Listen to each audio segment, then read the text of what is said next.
നമ്മൾ ഹെമറേജ് ആണ്. ഇപ്പൊ നെക്സ്റ്റ് നമ്മളിപ്പോ ഇന്നലെ ഓക്കെ സർ, നമ്മൾ പറഞ്ഞു നിർത്തിയത് ഇന്നലെ, ഇപ്പൊ നമ്മൾ ഇന്നലെ CPR വരെ പറഞ്ഞു നിർത്തി. ഇനി കഴിഞ്ഞ നെക്സ്റ്റ് ടോപ്പിക്കാണ് ഹെമറേജ് എന്ന് പറഞ്ഞത്. എന്താണ് ബ്ലീഡിംഗ് എന്നൊക്കെ എല്ലാവർക്കും അറിയാലോ. അപ്പൊ അതന്നെ flow of blood from any artery, vein or capillary. നമ്മുടെ ബോഡിയിൽ നിന്ന് ആർട്ടറിന്നോ വെയിനിന്നോ കാപ്പിലറിന്നോ ഇല്ല ബ്ലഡിന്റെ ഫ്ലോനെ, പുറത്തേക്കുള്ള ഫ്ലോനെയാണ് നമ്മളതിനെ ഹെമറേജ് എന്ന് പറയാം. അപ്പൊ നമുക്ക് ഇതിൽ ഇതാണ് ക്വസ്റ്റ്യൻ വരിക എന്നത്. ഒരു ബ്രൈറ്റ് റെഡ് ബ്ലഡ് ആയിരുന്നു, സ്പേർട്ടിംഗ് ആയിട്ടാണ് ബ്ലീഡിംഗ് ഉണ്ടായിരുന്നത്, പൾസറ്റൈൽ ഫ്ലോ ആണ്. അപ്പൊ അങ്ങനെ ആകുമ്പോൾ അത് ഏത് ബ്ലീഡിംഗ്, ഏത് ടൈപ്പ് ഓഫ് ബ്ലീഡിംഗ് ആണെന്നാണ് നമുക്ക് ഇതിൽ ക്വസ്റ്റ്യൻ വരാം. അപ്പൊ ആർട്ടീരിയൽ, വീനസ്, കാപ്പിലറി ഇതിൽ എങ്ങനെയാണ് ബ്ലീഡിംഗ് എന്നുള്ളത് മാത്രമേ നമ്മൾ നോക്കി വെച്ചാൽ മതി. ബ്രൈറ്റ് റെഡ് ആണ്, സ്പേർട്ടിംഗ് ആണ്, പൾസറ്റൈൽ ഫ്ലോ ആണെന്നുണ്ടെങ്കിൽ ആർട്ടീരിയൽ ബ്ലീഡിംഗ് ആയിരിക്കും.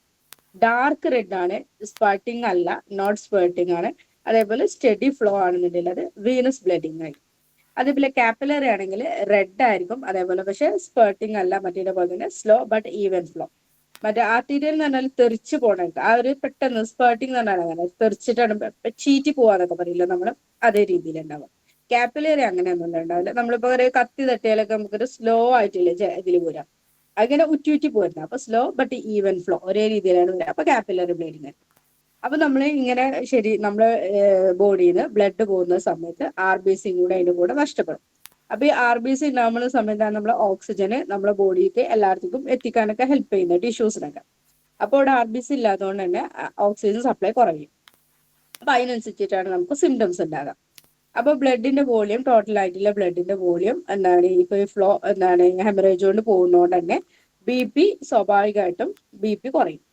ഇനി ഇപ്പൊ നമ്മളിങ്ങനെ എന്താണ് ഹെമറേജ് ഉണ്ടായി അല്ലെങ്കിൽ ബ്ലീഡിങ് വന്നു, ഈ ബ്ലീഡിങ്ങിനെ ചെക്ക് ചെയ്തിട്ടില്ല അല്ലെങ്കിൽ ബ്ലീഡിങ് സ്റ്റോപ്പ് ചെയ്തിട്ടില്ല എന്നുണ്ടെങ്കിൽ 15% ബോഡിയും നമ്മളെ ബ്ലഡ് വോളിയം ലോസ് ഉണ്ടാവുകയാണെന്നുണ്ടെങ്കിൽ മോഡറേറ്റ് ഷോക്കിലേക്ക് അതിനെ നയിക്കാൻ സാധ്യതയുണ്ട്. നമ്മളെ ബോഡിയുടെ ബ്ലഡ് ഫ്ലോന്റെ 50% ബ്ലഡ് വോളിയം നമുക്ക് നഷ്ടപ്പെടുകയാണ്, നമുക്കത് എന്താണ് ബ്ലീഡിങ് സ്റ്റോപ്പ് ചെയ്യാൻ പറ്റുന്നില്ല എന്നുണ്ടെങ്കിൽ മോഡറേറ്റ് ഷോക്ക് ഉണ്ടാവും. 30% മോർ ബ്ലഡ് വോളിയം ലോസ് ആവുകയാണെന്നുണ്ടെങ്കിൽ സിവിയർ ഓർ ഫേറ്റൽ ഷോക്ക് ഉണ്ട്. അപ്പൊ ഇതിൽ ഇതൊക്കെ ഇമ്പോർട്ടന്റ് ആണ്. 50% ബ്ലഡ് വോളിയം ആണ് നഷ്ടപ്പെടുന്നുണ്ടെങ്കിൽ മോഡറേറ്റ് ഷോക്കിലേക്ക് ലീഡ് ചെയ്യും. 30% മോർ ആണെന്നുണ്ടെങ്കിൽ അത് സിവിയർ ആയിട്ട് അല്ലെങ്കിൽ ഫേറ്റൽ ഷോക്കിലേക്ക് വരെ നയിക്കാം. അപ്പൊ അത് ആലോചിക്കുക. മറ്റേത് നമുക്ക് ഒന്നും കൂടി പിക്ചറൈസ്ഡ് ആയിട്ട് കാണാം. ഇപ്പൊ ഇതാണ് നമ്മൾ പറയുന്നത്. ആർട്ടറീസ് എന്നുള്ള ബ്ലഡ് ആണെങ്കിൽ സ്പേർട്ടിംഗ് ആയിരിക്കും, അല്ലെങ്കിൽ നമുക്ക് പൾസറ്റീവ് ഫ്ലോ എന്ന് പറയാം, ബ്രൈറ്റ് റെഡിങ് കളർ ആയിരിക്കാം. വെയിൻസ് എന്നുള്ള ബ്ലഡ് ആകുമ്പോൾ സ്റ്റഡി അല്ലെങ്കിൽ സ്ലോ ഫ്ലോ എന്ന് പറയാം, ഡാർക്ക് റെഡിങ് കളർ ആയിരിക്കും. കാപ്പിലറീസ് എന്നാകുമ്പോൾ സ്ലോ ആയിരിക്കും, ഈവൻ ഫ്ലോ ആയിരിക്കും. ഒന്നും കൂടി പിക്ചറൈസ് ചെയ്തിട്ട് കറക്റ്റ് ആയിട്ട് ഇത് കാണിക്കുന്നുണ്ട്. ഇത് ഞാൻ ക്ലിയർ ചെയ്യാൻ വേണ്ടിയിട്ടാണ് ക്വസ്റ്റ്യൻ ഇങ്ങനെ ഇട്ടത്. ലാസ്റ്റ് ക്വസ്റ്റ്യൻ ചോദിച്ചിരുന്നത് നിങ്ങൾക്ക് മുന്നേ ഉണ്ടായിരുന്ന ഒരു PSC ക്വസ്റ്റ്യൻ വന്നത് ആർട്ടീരിയൽ ബ്ലഡ് ഫ്ലോ ആയിരുന്നു. റാപ്പിഡ് പ്രൊഫ്യൂസ് അല്ലെങ്കിൽ സ്പേർട്ടിംഗ് ആയിട്ടുള്ള ബ്ലഡ് ഫ്ലോ ആണ്, പൾസറ്റീവ് ഫ്ലോ ആണ്. അപ്പൊ ഏത് ടൈപ്പ് ഓഫ് ബ്ലീഡിംഗ് ആണ്, അല്ലെങ്കിൽ ഏതാണ് ഏത് ബ്ലഡ് വെസൽസിനാണ് എന്താണ് ഹെമറേജ് സംഭവിച്ചിട്ടുണ്ടാവാന്ന് ചോദിച്ചിട്ടുണ്ടായിരുന്നു. അപ്പൊ അതിന്റെ ആൻസർ ആർട്ടീരിയൽ ബ്ലഡ് ഫ്ലോ ആണ്. അപ്പൊ അതേ രീതിയിലാണ് നമ്മൾ ഇതിൽ നോക്കേണ്ടത്. കാപ്പിലറി ആകുമ്പോൾ നമുക്ക് സ്പോണ്ടേനിയസ് ആയിട്ട് തന്നെ ക്ലോസ് ചെയ്യാൻ പറ്റും. അല്ലെങ്കിൽ നമുക്കറിയാം, നമ്മൾ കയ്യിന് കത്തിക്ക് തട്ടിയിട്ടുണ്ടെങ്കിൽ നമ്മളൊന്ന് അമർത്തി പിടിക്കുക അല്ലെങ്കിൽ കൈ ഒന്ന് പൊക്കി പിടിക്കുക, അങ്ങനത്തെ ചെയ്തിട്ടുണ്ടെങ്കിൽ തന്നെ നമുക്ക് കൺട്രോൾ ചെയ്യാൻ പറ്റും. വീനസ് ആണെങ്കിൽ അതേപോലെ തന്നെയാണ്, നമുക്ക് ഈസിയർ ടു കൺട്രോൾ, ഒന്നും കൂടി കൺട്രോൾ ചെയ്യാൻ പറ്റും. ലോ പ്രഷർ സിസ്റ്റം എന്തെങ്കിലും അപ്ലൈ ചെയ്തിട്ടുണ്ടെങ്കിൽ തന്നെ കൺട്രോൾ ചെയ്യാൻ പറ്റും. ആർട്ടീരിയൽ ആണെന്നുണ്ടെങ്കിൽ നമുക്കത് മോസ്റ്റ് ഡിഫിക്കൽട്ട് ടു കൺട്രോൾ എന്ന് പറയുന്നത് ആർട്ടീരിയൽ. കാരണം എന്താ വെച്ചാൽ ബ്ലഡിന് നമുക്കറിയാലോ, ധമനികൾ പൊട്ടുക എന്ന് പറയുന്ന സമയത്ത് അത്രയ്ക്കും വലിയ ബ്ലീഡിങ് ഉണ്ടാവും. അതേപോലെ അത് ഉള്ളിൽ നിന്നുള്ള സ്ട്രക്ചർ ആയതുകൊണ്ട് നമുക്ക് പുറത്ത് ഇപ്പോൾ ഒരു പ്രഷർ അപ്ലൈ ചെയ്തുകൊണ്ടോ അല്ലെങ്കിൽ ചെറിയ രീതിയിൽ കെട്ടിയിട്ടോ അങ്ങനെയൊന്നും കാര്യമില്ല. അപ്പൊ അതിന് പെട്ടെന്ന് നമ്മൾ സ്റ്റിച്ചിങ്ങോ കാര്യങ്ങളൊക്കെ തന്നെ ചെയ്താലേ അതിനവിടെ റിലീഫ് ഉണ്ടാവും. ഇനി ഇപ്പൊ നമ്മൾ ഈ പറഞ്ഞതൊക്കെ എക്സ്റ്റേണൽ ബ്ലീഡിംഗ് ആണ്, നമ്മൾ പുറത്തേക്ക് കാണുന്നുണ്ടല്ലോ അല്ലെ. ഇനി അങ്ങനെ കാണാത്ത ബ്ലീഡിങ്ങിനാണ് നമ്മൾ എന്ത് പറയാ, ഇന്റേണൽ ബ്ലീഡിങ്. ബ്ലീഡിങ് നമ്മൾ പറയുമ്പോൾ എക്സ്റ്റേണൽ ബ്ലീഡിങ്ങും ഇന്റേണൽ ബ്ലീഡിങ്ങും. എക്സ്റ്റേണൽ ബ്ലീഡിങ്ങിൽ ഇപ്പൊ നമ്മൾ പുറത്തേക്ക് കണ്ടു, ആർട്ടറിന്നോ വെയിനിന്നോ കാപ്പിലറിന്നൊക്കെ പുറത്ത് വരുന്നുണ്ട്. അങ്ങനെ കാണാത്തതാണ് നമ്മൾ ഇന്റേണൽ ബ്ലീഡിങ്. അപ്പൊ അത് ചിലപ്പോൾ നമുക്ക് ഏതൊക്കെ രീതിയിൽ കിട്ടാം, bruised swollen tender of right abdomen. നമ്മൾ ചിലപ്പോൾ ഒരു പ്രഷർ, ഒരു എന്തെങ്കിലും ഒരു കുത്തോ കാര്യങ്ങളൊക്കെ ഉണ്ടാവുന്ന സമയത്ത് നമുക്കറിയില്ല, നമ്മൾ എവിടെയെങ്കിലുമൊക്കെ വന്ന് കുത്തുന്ന സമയത്തൊക്കെ ഒരു ചതവായിട്ടാണ് ഫീൽ ചെയ്യുക അല്ലെ. അപ്പൊ ചിലപ്പോൾ നമുക്ക് അവിടെ എന്ന് വെച്ചാൽ ഒരു ബ്രൂയിസ്ഡ് ആയിട്ട് അല്ലെങ്കിൽ ഒരു നീല കളറ് അല്ലെങ്കിൽ കുറച്ചിങ്ങനെ ഒരു തടിപ്പില്ല പോലെയുള്ള ഒരു സെൻസേഷനും ഫീലിംഗും ഒക്കെയാണ് ഉണ്ടാവുക. ചിലപ്പോൾ അത് നമുക്ക് സിംറ്റംസ് ആയിക്കൊണ്ട് എന്താ വെച്ചാല് നമ്മൾ ഛർദ്ദിക്കുന്ന സമയത്ത് ബ്ലഡ് ഛർദ്ദിക്കാം. അപ്പൊ അതെന്താ, ഏതെങ്കിലും ഉള്ളിലുള്ള എന്തെങ്കിലും ആർട്ടറിക്കോ എന്തെങ്കിലും പൊട്ടൽ വന്നിട്ടാണ് അത് നമുക്ക് ബ്ലഡ് ഛർദ്ദിക്കുന്ന രീതിയിൽ കിട്ടുന്നത്. പിന്നെ നമ്മൾ ഈ എന്തെങ്കിലും കത്തി കുത്ത് അങ്ങനത്തെ കാര്യങ്ങളൊക്കെ ഉണ്ടാകുന്ന സമയത്ത് അല്ലെങ്കിൽ ചെസ്റ്റിലേക്കൊക്കെ എന്തെങ്കിലും രീതിയിൽ കത്തിയോ അങ്ങനെ എന്തെങ്കിലും ഇറങ്ങിയിട്ടുണ്ടെങ്കിൽ അപ്പോഴും അത് നമുക്ക് ഇന്റേണൽ ബ്ലീഡിങ്ങിന് ചാൻസ് ഉണ്ട്. അപ്പൊ അങ്ങനെയൊക്കെയാണ് നമുക്ക് ഇന്റേണൽ ബ്ലീഡിങ് അറിയാൻ പറ്റുക.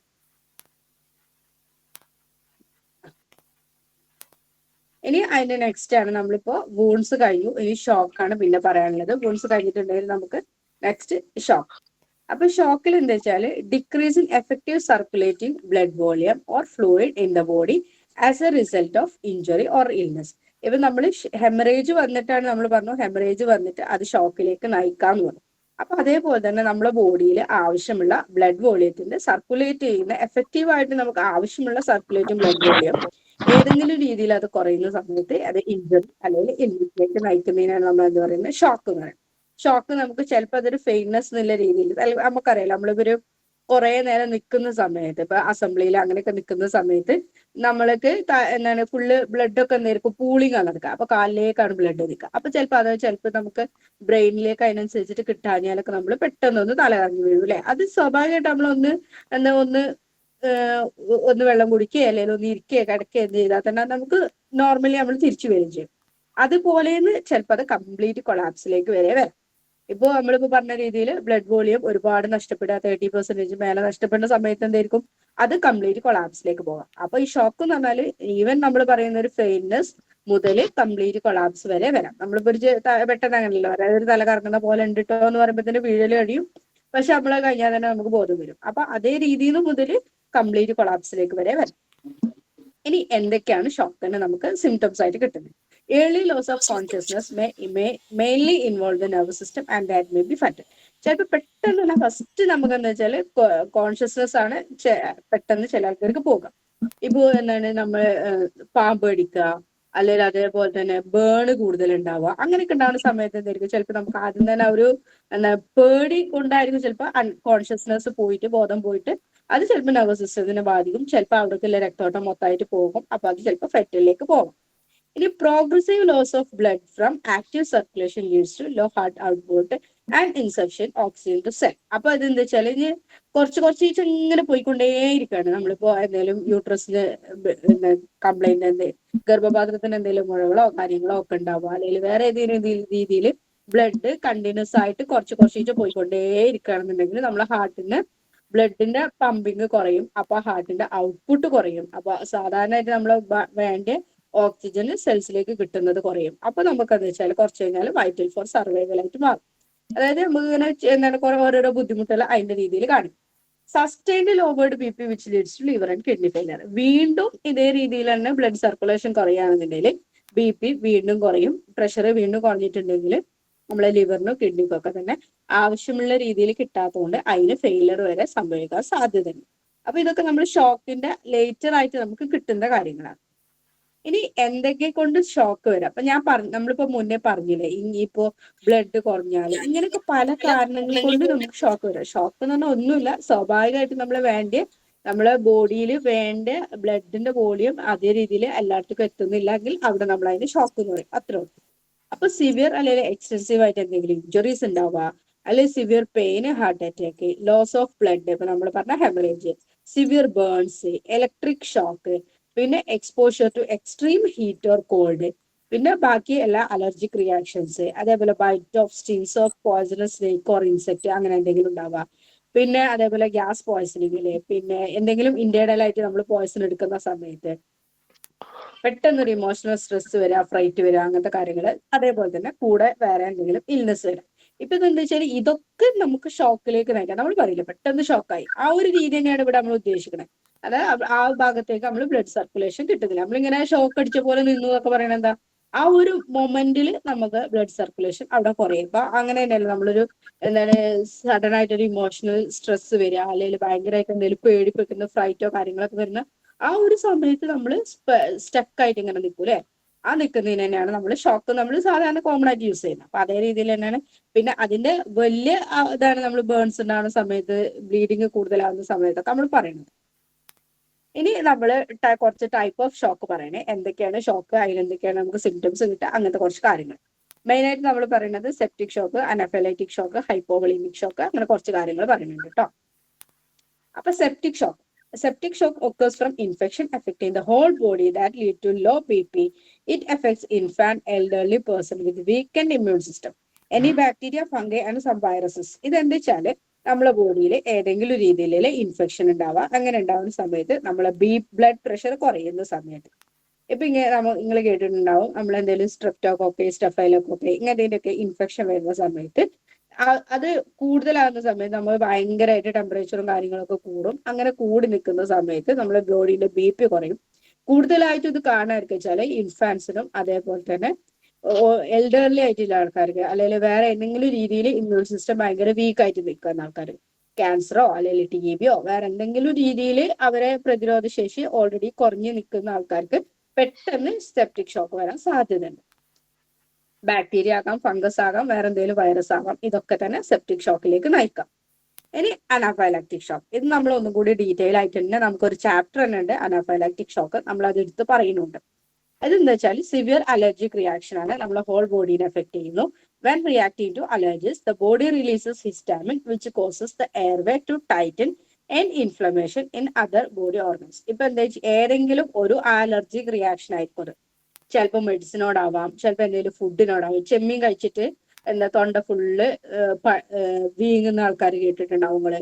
അല്ലെങ്കിൽ ഏതെങ്കിലും രീതിയിലുള്ള ഷെൽഫിഷ് കഴിച്ചാല്, പൈനാപ്പിൾ കഴിച്ചാല്, മുന്തിരി കഴിച്ചാല്, ഇങ്ങനെയൊക്കെ നിങ്ങൾ കേട്ടിട്ടുണ്ടാവും അല്ലെ.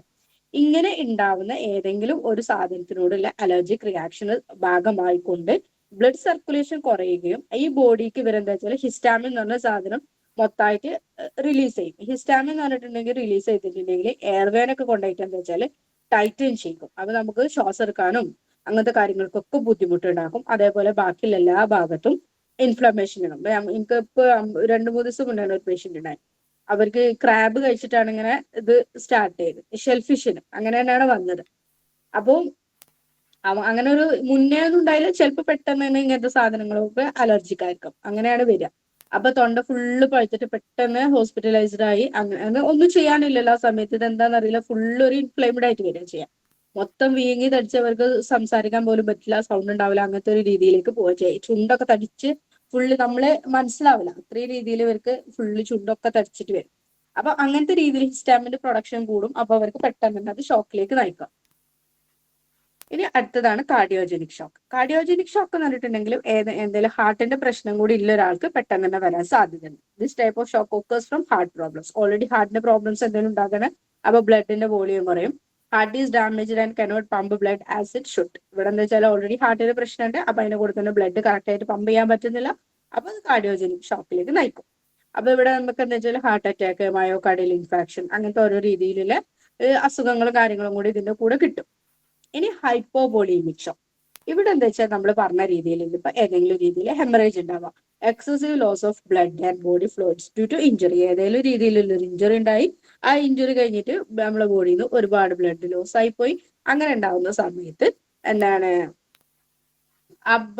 ബ്ലഡിന്റെ കണ്ടന്റ് ഒരുപാട് നഷ്ടപ്പെടുന്ന സമയത്താണ് ഈ രീതിയിൽ ഷോക്ക് ഉണ്ടാക്കുക.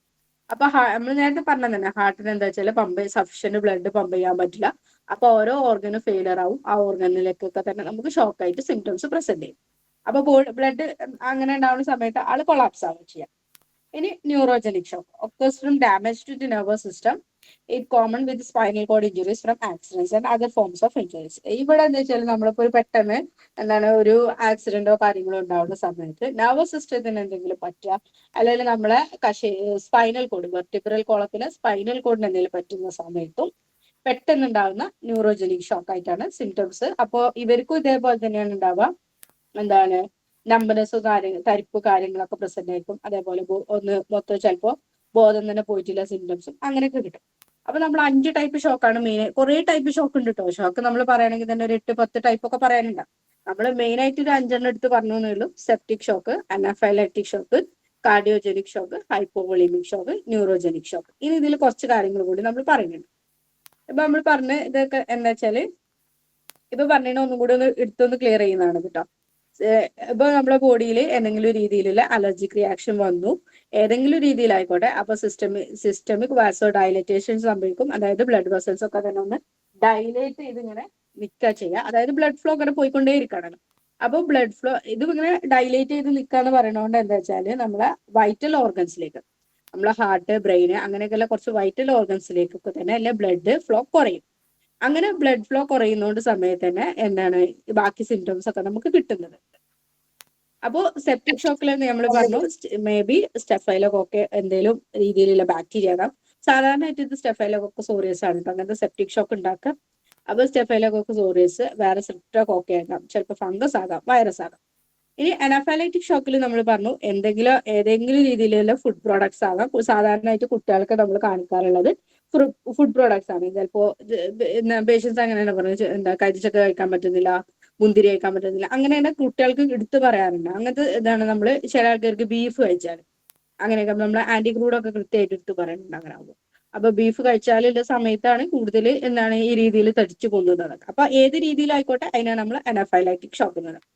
അഡൽട്ടിന്റെ കേസിലാകുമ്പോൾ ഇൻസെക്ട് വെനം, ചിലപ്പോൾ എന്തെങ്കിലും ബീസോ നമ്മളെന്തെങ്കിലും ബീസ് വെനം അങ്ങനെ എന്തെങ്കിലും വെനം തട്ടിയിട്ടുണ്ടെങ്കിലും ഇതേ രീതിയിലുള്ള അനാഫൈലൈറ്റിക് ഷോക്ക് കാണിക്കാം.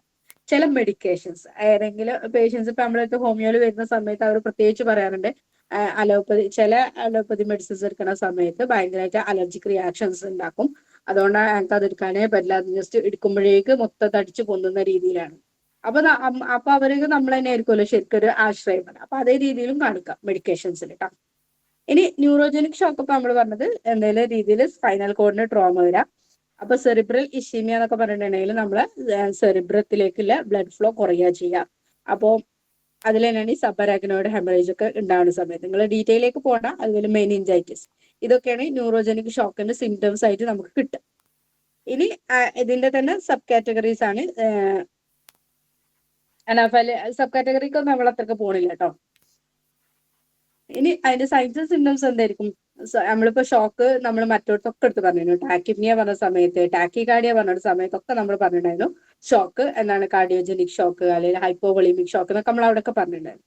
അപ്പൊ ടാക്കിപ്നിയ എന്ന് പറഞ്ഞിട്ടുണ്ടെങ്കിൽ നമ്മളെ ഇതിന്റെ പൾസ് റേറ്റ് കൂടുന്നതും, ടാക്കിപ്നിയ എന്ന് പറഞ്ഞിട്ടുണ്ടെങ്കിൽ റെസ്പിറേറ്ററി റേറ്റ് കൂടുന്നതും, ടാക്കികാർഡിയ എന്ന് പറഞ്ഞിട്ടുണ്ടെങ്കിൽ പൾസ് റേറ്റ് കൂടും. അപ്പൊ ഇതൊക്കെ ഇതിന്റെ സിംറ്റംസ് ആണ്. അതേപോലെ തന്നെ ഹൈപ്പോ ടെൻഷൻ, ഓൾറെഡി നമ്മൾ പറഞ്ഞു ബ്ലഡ് വോളിയം കുറയുന്നു, അപ്പൊ ബി പി കുറയും, അപ്പൊ ഹൈപ്പോ ടെൻഷൻ ആയിരിക്കും. പിന്നെ മെന്റൽ സ്റ്റാറ്റസ്, ഒരു കോൺഷ്യസ്നെസ്സിന് ഒരു ബുദ്ധിമുട്ടുണ്ടായിരിക്കും. അതായത് ഇവരെ എന്തൊക്കെയോ ഒരു പ്രശ്നങ്ങൾ ഇവർക്ക് പറയുന്നത് ക്ലിയർ അല്ലാത്തതോ അല്ലെങ്കിൽ പെട്ടെന്ന് ഒരു റിലേ കിട്ടാത്ത പോലെ ഒരു മന്ദപ്പ് എന്നൊക്കെ പറയുന്ന രീതിയിലായിരിക്കും ആൾട്ടേർഡ് മെന്റൽ സ്റ്റാറ്റസ് ഉണ്ടാവും. പിന്നെ ഷോർട്ട്നെസ് ഓഫ് ബ്രെത്ത്, ഒരു എയർവേക്കൊക്കെ എന്തെങ്കിലും പ്രശ്നങ്ങൾ ഇല്ലുകൊണ്ട് തന്നെ ശ്വാസം എടുക്കാനൊക്കെ ഒരു ബുദ്ധിമുട്ട്. ചില ആൾക്കാർക്ക് അതിന്റെ കൂടെ കഫ്, ഫീവർ. സെപ്റ്റിക് ഷോക്കിൽ നിർബന്ധമായിട്ട് നമുക്ക് ഫീവർ സിംറ്റംസ് ആയിട്ട് തന്നെ കിട്ടും.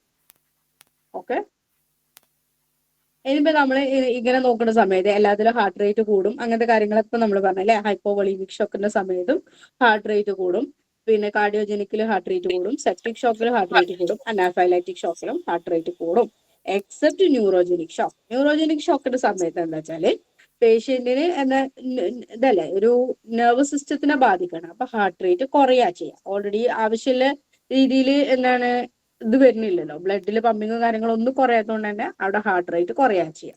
ബാക്കിയുള്ളവർക്കൊക്കെ ഫസ്റ്റ് ഹാർട്ട് റേറ്റ് കൂടും, പിന്നെ ഇതൊക്കെ കുറയും കേട്ടോ. ബി പി എല്ലായിടത്തും കുറയാണ് ചെയ്യാം. ഇനി നമുക്ക് സെപ്റ്റിക് ഷോക്കിനെ മാത്രം ഒന്ന് എടുത്തു പറയുന്നുണ്ട്. സ്കിന്ന് നോക്കുന്ന സമയത്ത് സെപ്റ്റിക് ഷോക്കിൽ ഏർലി നോക്കുകയാണെങ്കിൽ ഫ്ലഷ്ഡ് ആയിട്ടുള്ള സ്കിൻ ആയിരിക്കും.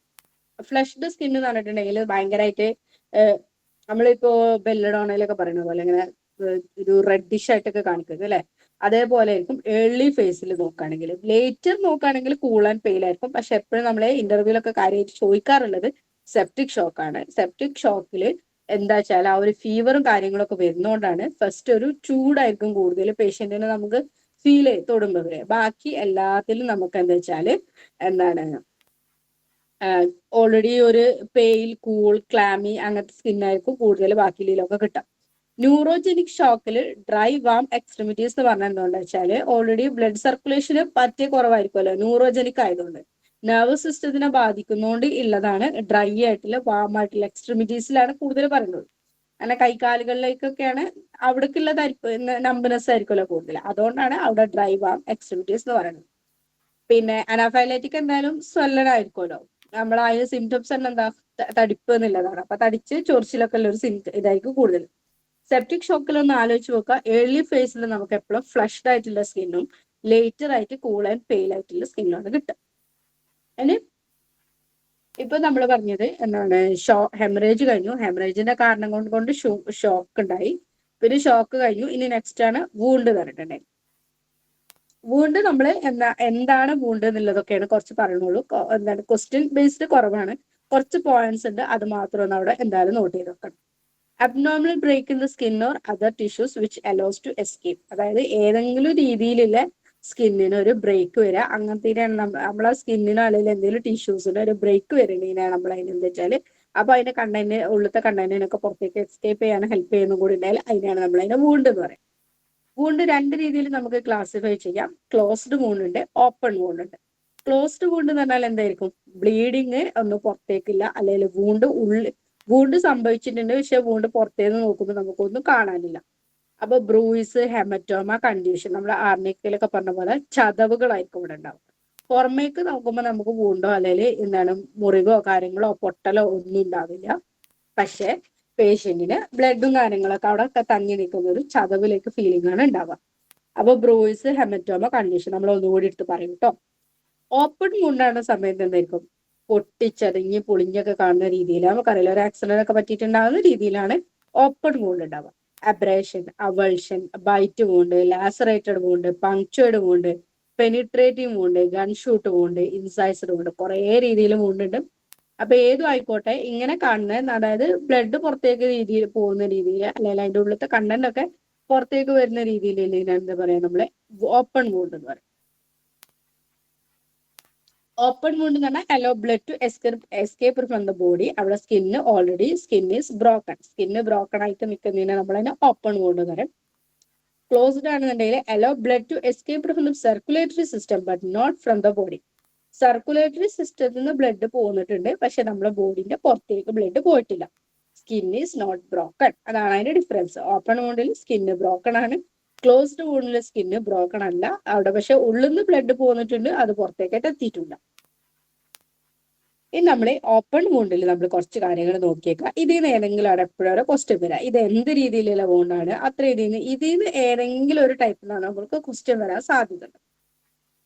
Incision caused by a clean sharp edged object such as a knife or a razor or glass splinter. Incised wound എന്ന് പറഞ്ഞിട്ടുണ്ടെങ്കിൽ ഇപ്പൊ നമ്മൾ ഈ ഒരു പിക്ചറിൽ, നാലാമത്തെ പിക്ചറിൽ അല്ലെ, ഒരു കത്തിയോ അല്ലെങ്കിൽ എന്തെങ്കിലും ഒരു ഗ്ലാസ് സ്പ്ലിന്ററോ ഒക്കെ വെച്ചിട്ടുണ്ടാകുന്ന ഷാർപ്പ് ക്ലീൻ ഷാർപ്പ് എഡ്ജഡ് ആയിട്ടുള്ള ഒരു ഒബ്ജക്റ്റ് കൊണ്ട് കിട്ടുന്ന ഒറ്റൊരു വര പോലെ ഇതിനാണ് നമ്മൾ എന്താ പറയാ ഇൻസൈസ്ഡ് വൂണ്ട് എന്ന് പറയാം. ലാസറേഷൻ ആണെങ്കിലോ രണ്ടാമത്തെ picture, rough irregular wound caused by crushing or ripping forces. Laceration എന്ന് പറയുമ്പോൾ കുറച്ചും കൂടി അതിനൊരു നമ്മളൊരു എന്താണ് ഒരു തൊലിയൊക്കെ പൊളിഞ്ഞിട്ടുണ്ടാവുന്ന ഒരു രീതിയിലാണ് ലാസറേറ്റഡ് വൂണ്ട് ഉണ്ടാവുക. അപ്പൊ ഈ ലാസറേറ്റഡ് വൂണ്ടിന്റെ ഒരു സെക്കൻഡ് പാർട്ടാണ് എപ്പോഴും അവൾഷൻ ഉണ്ടാവുക. അപ്പൊ അതാണ് നമുക്ക് ഇതിൽ നോക്കേണ്ടത്. അവൾഷൻ എപ്പോഴും കാണാം. അവൾഷൻ എന്ന് പറഞ്ഞിട്ടുണ്ടെങ്കിൽ ആ പാർട്ട് ഇങ്ങനെ പൊളിഞ്ഞു പോന്നിട്ടുണ്ടാവും. അപ്പൊ അങ്ങനെ പാർട്ട് പൊളിഞ്ഞു പോകണമെന്നുണ്ടെങ്കിൽ ഒരു ഫ്ലാപ്പിംഗ് ആണ് അവൾഷൻ എന്ന് പറഞ്ഞിട്ടുണ്ടെങ്കിൽ. wound that occurs due to the integrity of any tissue is compromised. ആ ടിഷ്യൂവിന്റെ ഇന്റഗ്രിറ്റി തന്നെ നഷ്ടപ്പെടുമ്പോൾ ഉണ്ടാകുന്നതാണ് അവൾഷൻ എന്ന് പറഞ്ഞിട്ടുള്ള വൂണ്ട്. ഈ അവൾഷൻ വൂണ്ട് എപ്പോഴും സംഭവിക്കുക ലാസറേഷന് ശേഷം. ലാസറേഷൻ എന്ന് പറഞ്ഞിട്ടുണ്ടെങ്കിൽ നമ്മൾ ബ്ലഡ് ഒക്കെ എന്താണ് ഇങ്ങനെ ആ ഭാഗത്ത് സ്കിന്ന് പൊളിഞ്ഞുകൊണ്ടുള്ള രീതിയിലാണ് ലാസറേഷൻ ഉണ്ടാവുക. അപ്പൊ ആ സ്കിൻ ഇങ്ങനെ ഒരു ഫ്ലാപ്പിംഗ് ആയിട്ട്, അതായത് ഇങ്ങനെ ഒരു സ്കിന്നിനെ പുറത്തായിട്ട് നമുക്ക് ഇങ്ങനെ ഒരു കവറിങ് ഒക്കെ പോലെ പൊളിഞ്ഞു നിൽക്കൂലേ, അങ്ങനെ പൊളിഞ്ഞു നിൽക്കുമ്പോഴാണ് അതിന് നമ്മൾ എന്താ പറയാ അവൾഷൻ എന്ന് പറയാം. അബ്രേഷൻ എന്ന് പറഞ്ഞിട്ടുണ്ടെങ്കിൽ ഗ്രേസസ് എന്നാണ് അതിന്റെ പറയാം. Superficial wound in which the topmost layer of the skin are scraped off, often caused by sliding, falling to the rough surface. നമ്മളൊരു ബൈക്കുമെന്ന് ജസ്റ്റ് ഒന്ന് താഴേക്ക് വീഴുക, അങ്ങനെ വീഴുന്ന സമയത്ത് നമ്മൾ ബട്ടക്സോ അല്ലെങ്കിൽ ഈ കാലിന്റെ തൈന്റെ ഭാഗങ്ങളൊക്കെ കുത്തിയിട്ട് വീഴൂലേ, ആ കുത്തി വീഴുക അല്ലെങ്കിൽ കൈയിന്റെ ഈ പിക്ചറിൽ കാണിക്കുന്ന ഈ സ്ഥലം, ഇതൊക്കെയാണ് ഇതിന്റെ കോമൺ ആയിട്ട്. അപ്പൊ ഒരു ഒരഞ്ഞിങ്ങോട്ട് പോകൂലേ റോഡുമേലൊക്കെ, അപ്പൊ ഈ ഒരഞ്ഞു പോകുന്ന ഈ ഒരു ടൈപ്പ് വൂണ്ടാണ് നമ്മളെ അബ്രേഷൻ വൂണ്ട് എന്ന് പറയാം. അപ്പൊ ഇതേപോലെ തന്നെയാണ് ഇപ്പൊ നമ്മൾ എവിടെയാണോ പറഞ്ഞത് അതിന്റെ സർഫസ് തന്നെയാണ് ഇപ്പൊ ചിലപ്പോൾ റോഡിലൊക്കെ ആകുമ്പോൾ അതേ രീതിയിലുള്ള കുത്തുകുത്തായിരിക്കും നമ്മളെ കൈമിൽ കാണിക്കാം. ഇപ്പൊ നമ്മൾ എന്തിനോടാണോ വീഴുന്നത് അത് നമ്മളെ കയ്യിലും അതിന്റെ ഒരു പാർട്ട് കാണിക്കും. അതാണ് അബ്രേഷൻ വൂണ്ടിന്റെ പ്രത്യേകത. ടോപ്പ് മോസ്റ്റ് ലെയറിലെ സൂപ്പർഫിഷ്യൽ വൂണ്ടായിട്ട് മാത്രമേ ഉണ്ടാവുള്ളൂ. ഇത് നമുക്ക് അവിടെ സ്കിന്ന് വേറെ ഒന്നും ചെയ്യേണ്ട ആവശ്യങ്ങളോ അല്ലെങ്കിൽ സ്കിന്ന് പൊളിഞ്ഞു പോരെ അങ്ങനെയൊന്നും ഉണ്ടാവില്ല. ജസ്റ്റ് ഇങ്ങനെ ഒരു ഒരദ്യത് നമ്മളിങ്ങനെ പറയില്ലേ, റോഡിന്റെ പെയിന്റ് നമ്മളെ കൈയിന്റെ പെയിന്റ് പോയി എന്നൊക്കെ പറയില്ലേ, നമ്മൾ അങ്ങനെയൊക്കെ പറയാം. അപ്പൊ അതേ രീതിയിൽ ഇങ്ങനെ ഒരു പൊളിഞ്ഞ ഒരു വൂണ്ട് ഇങ്ങനത്തെ സംഭവിക്കുന്നതിനാണ് അബ്രേഷൻ എന്ന് പറയാം. പങ്ക്ചർ വൂണ്ട് എന്ന് പറഞ്ഞിട്ടുണ്ടെങ്കിൽ caused by an object object puncturing the skin such as a nail or needle. നമ്മളൊരു പങ്ക്ചർ എന്ന് പറഞ്ഞാൽ നമ്മൾ ആ രീതിയിൽ തന്നെയല്ല, എന്തോ ഒരു സാധനം തറച്ചതാണ് അല്ലെ. അപ്പോൾ എന്തോ ഒരു സാധനം കൊണ്ടിട്ട് തറച്ച വൂണ്ടിനാണ് നമ്മൾ പങ്ക്ചർ വൂണ്ട് എന്ന് പറയാം. നെയിലോ അല്ലെങ്കിൽ നീഡിലോ അങ്ങനെ എന്തെങ്കിലും സാധനങ്ങൾ കൊണ്ടിട്ട് കുത്തിയിട്ടുണ്ടായിരുന്നു. Penetration wound caused by an object such as knife enter in the wound. Penetration wound നേരത്തെ ഇപ്പൊ നമ്മൾ ഇന്റേണൽ ബ്ലീഡിങ് ഉണ്ടായ സമയത്ത് പറഞ്ഞു അബ്ഡമനിലോ ചെസ്റ്റിലേക്കോ എന്തെങ്കിലും സാധനം പെനിട്രേറ്റ് ചെയ്തിട്ട്, സാധാരണ നമ്മൾ കത്തികള് കത്തി അല്ലെങ്കിൽ കടാര അങ്ങനെയൊക്കെ പറയില്ലേ, അങ്ങനെ എന്തെങ്കിലും സാധനങ്ങൾ കൊണ്ടുപോയിട്ട് കുത്തൂലേ, അങ്ങനെയൊക്കെ ഉണ്ടാകുമ്പോഴാണ് ഈ സാധനം പെനിട്രേറ്റിംഗ് വുഡ്, അതായത് പെനിട്രേറ്റ് ചെയ്ത് നമ്മൾ ഇന്റേണൽ ഓർഗൻസിലേക്ക് വരെ എത്തിയിട്ടുണ്ടാവും. അങ്ങനെ ഉണ്ടാകുമ്പോൾ അതിനെ പെനിട്രേഷൻ വുഡ്. പങ്ക്ചർ വുണ്ട് നമ്മളിപ്പോ കയ്യിലൊക്കെ ഒരു ആണി തറച്ചിട്ടുണ്ടെങ്കിൽ അതാണ് പങ്ക്ചർ. പെനിട്രേഷൻ എന്ന് പറഞ്ഞാൽ കുറച്ച് ഉള്ളിലേക്ക് പോയിട്ടുണ്ടെങ്കിൽ അതാണ് പെനിട്രേറ്റഡ് വുണ്ട്. അവൾഷൻ ഞാനിപ്പോ പറഞ്ഞ രീതിയിൽ എന്താണ് ഫ്ലാപ്പിംഗ് ഓഫ് ദ സ്കിൻ ഉണ്ടാവുകയാണെങ്കിൽ അവൾഷൻ എന്ന് പറയും. ആംബ്യൂട്ടേഷൻ എന്ന് പറഞ്ഞിട്ടുണ്ടെങ്കിൽ ആ ഒരു കൈയിന്റെ നമ്മൾ ആ ഒരു ഫിംഗറോ അങ്ങനെ എന്തെങ്കിലും കാര്യങ്ങൾ തന്നെ പൊളിഞ്ഞു പോവുകയാണെങ്കിൽ അതിനെ നമ്മൾ ആംബ്യൂട്ടേഷൻ എന്ന് പറയും. അതിലെല്ലാം ക്ലിയർ ആയെന്ന് വിചാരിക്കണം. ഇൻസിഷൻ എന്താണ്, ജസ്റ്റ് ഒരു വര മാത്രമേ ഉണ്ടാവുള്ളൂ. ലാസറേഷൻ കുറച്ചും കൂടി എന്താണ് ഒരഞ്ഞിട്ടുണ്ടാണോ കുറച്ചും കൂടി വലിയതായിരിക്കും. ഇതൊക്കെ പിക്ചർ എന്ന് പറഞ്ഞാൽ ഭയങ്കര എന്താണ് കാണിക്കാൻ പറ്റാത്ത രീതിയിലുള്ള പിക്ചേഴ്സ് ആണ് എല്ലാം ഉണ്ടാവുക. അതുകൊണ്ട് ഓരോന്നും ആഡ് ചെയ്യാത്തത്. എബറേഷൻ എന്ന് പറഞ്ഞിട്ടുണ്ടെങ്കിൽ കുറച്ചും കൂടി റോഡിലൊക്കെ ഒരഞ്ഞു പോകണതാണ്. പങ്ക്ചർ എന്തെങ്കിലും സാധനം കൊണ്ട് എന്താണ് ഈ നീഡിലോ അങ്ങനെ എന്തെങ്കിലും കുത്തുന്നതാണ്. ഇനി ബ്രൂയിസ് ഓർ കണ്ടീഷൻ നമ്മൾ പറഞ്ഞു ക്ലോസ്ഡ് വൂണ്ട് ആണ്. ഇവിടെ എന്താ വെച്ചാൽ soft tissue beneath the skin are damage. നമ്മുടെ സ്കിന്നിന്റെ നേരെ താഴെയുള്ള സോഫ്റ്റ് ടിഷ്യൂസ് ഒക്കെ തന്നെ ഡാമേജ്ഡ് ആണ്. പക്ഷെ എന്തായിരിക്കില്ല, സ്കിന്ന് ബ്രോക്കൺ അല്ല, സ്കിന്ന് പുറത്തേക്ക് പൊട്ടിയിട്ടും കാര്യങ്ങളൊന്നും ഉണ്ടാവില്ല. Soft tissue beneath skin damaged ആണ്, പക്ഷെ സ്കിന്ന് പൊട്ടിയിട്ടുണ്ടാവില്ല. Marked by local pain and swelling. നമ്മൾ പേഷ്യന്റ് പറയുന്ന സമയത്ത് നമ്മൾ ആർണിക്കാലൊക്കെ സോർ ലെയിം ബ്രൂയിസ്ഡ് ഫീലിംഗ് എന്നാണ് അതിനെ പറയുന്നത് തന്നെ. അപ്പൊ അവിടെ എന്താ വെച്ചാല് ഉള്ളില് എന്താണ് എന്തോ ചതവും കാര്യങ്ങളും പറ്റിയിട്ടുണ്ട്, പക്ഷെ പേഷ്യന്റിന് തൊടുന്ന സമയത്ത് ഒരു സോറായിട്ടുള്ള പെയിൻ, അതായത് ഒരു എന്തോ ഒരു സുഖമില്ലാത്ത രീതിയിലുള്ള ഒരു വേദന ഉണ്ടാവാം, ചിലപ്പോൾ തടിപ്പുണ്ടാവും ആ ഒരു ഭാഗത്ത് മാത്രം. അതിന്റെ അവിടെയും ഇവിടെ നിന്നുള്ള വേദന ഒന്നും ഉണ്ടാവില്ല. എവിടെയാണോ ഈ ചതവ് സംഭവിച്ചത് അവിടെ മാത്രം ലോക്കൽ പെയിൻ ആണ് കൂടുതലുണ്ടാവും. ഇനി ചിലപ്പോൾ സ്മാൾ ബ്ലഡ് വെസൽസിനാണ് പറ്റിയതെന്നുണ്ടെങ്കിൽ നമുക്ക് അതിനെ എക്കൈമോസിസ് എന്നുള്ള പേരിലാണ് പറയാം. സ്മാൾ ബ്ലഡ് വെസൽസിനാണ് ഈ കണ്ടീഷനോ ബ്രൂസോ പറ്റിയിട്ടുണ്ടെങ്കിൽ നമ്മളൊരു കുത്തുകുത്തിട്ട പോലെ, ഒരു ചുമപ്പ് കുത്തുകുത്തിട്ട കയ്യിൽ ഒരു കുത്തുകുത്തിട്ട പോലെ എങ്ങനെ ഉണ്ടാവും, അതേപോലെയാണ് സ്മാൾ ബ്ലഡ് വെസൽസിനാണെങ്കിൽ സംഭവിക്കുക. അപ്പൊ അതിന് എക്കൈമോസിസ് ആണ്. ഇനി ലാർജ് ബ്ലഡ് വെസലാണ് പൊട്ടിയതെന്നുണ്ടെങ്കിൽ ഹെമറ്റോമ.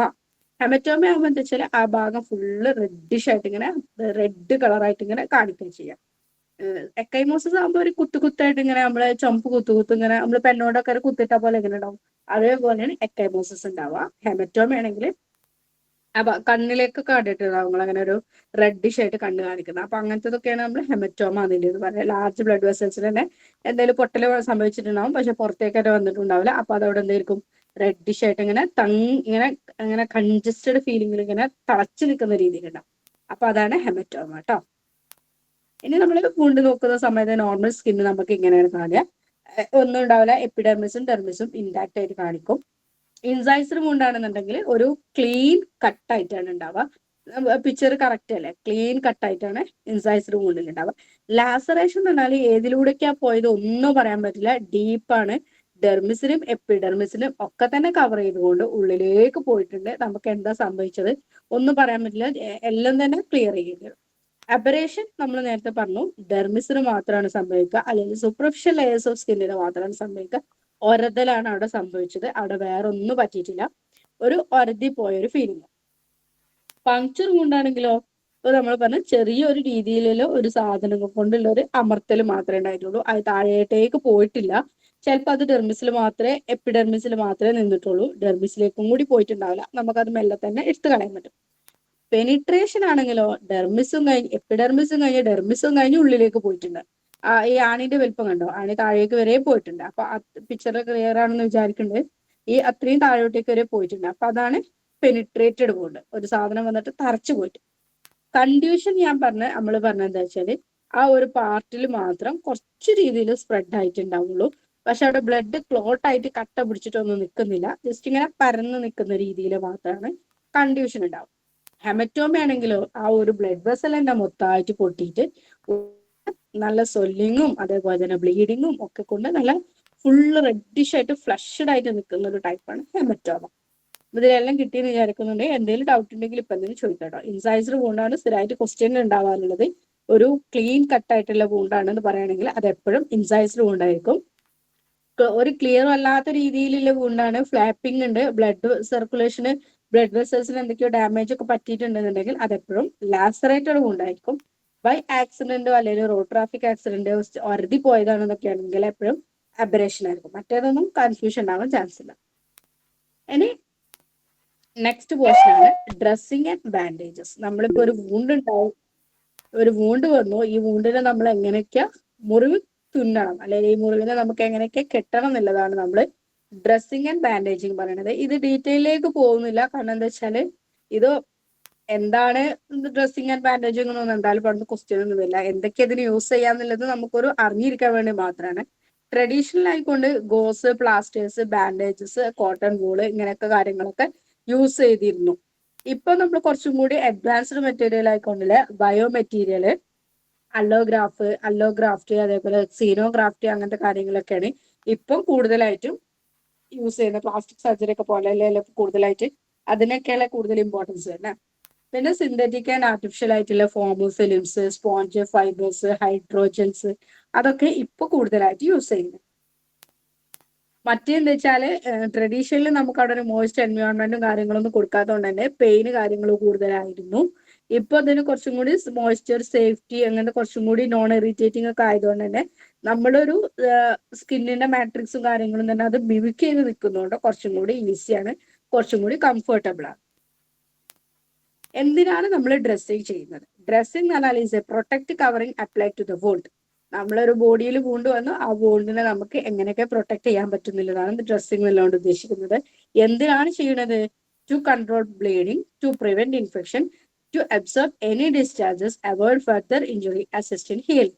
ഇപ്പോൾ ബ്ലീഡിങ് ഉണ്ടെങ്കിൽ കൺട്രോൾ ചെയ്യണം, അതേപോലെ എന്തെങ്കിലും രീതിയിൽ ഇൻഫെക്ഷൻ ഉണ്ടെങ്കിൽ അത് പ്രിവെന്റ് ചെയ്യാൻ, അതിൽ എന്തെങ്കിലും ഡിസ്ചാർജുകൾ കാര്യങ്ങളോ നീരും കാര്യങ്ങളൊക്കെ വരുന്നുണ്ടെങ്കിൽ അതൊക്കെ അബ്സോർബ് ചെയ്ത് നിൽക്കാൻ വേണ്ടിയിട്ട്, ഫർദർ ഇഞ്ചുറിയിലേക്ക് പോകാണ്ട് നമുക്കത് പ്രിവെന്റ് ചെയ്യാം. അതേപോലെ തന്നെ ഹീലിംഗിന് വേണ്ടിയിട്ട് സപ്പോർട്ടീവായിട്ട് നമ്മളിപ്പോ ബാൻഡേജും കാര്യങ്ങളൊക്കെ മെഡിക്കേഷൻ ഉള്ളതല്ലേ, അങ്ങനെ യൂസ് ചെയ്യുകയാണെങ്കിൽ അതൊക്കെ അതിന് വേണ്ടിയിട്ട് ഉപയോഗിക്കും.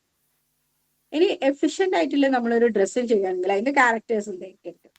ഒരു എഫിഷ്യന്റ് ആയി നമ്മളൊരു ഡ്രസ്സിങ് ചെയ്തു, അത് ക്ലിയർ ആണ് അല്ലെങ്കിൽ അത് കറക്റ്റ് ആണ് നോക്കണമെന്നുണ്ടെങ്കിൽ ഷുഡ് ബി സ്റ്റെറൈൽ ആയിരിക്കണം. അതെന്തായാലും നമുക്ക് മസ്റ്റ് ആണ്. സ്റ്റെറൈൽ കണ്ടീഷനിൽ മാത്രമേ നമ്മൾ എപ്പോഴും ഡ്രസ്സിങ് ചെയ്യാൻ പാടുള്ളൂ.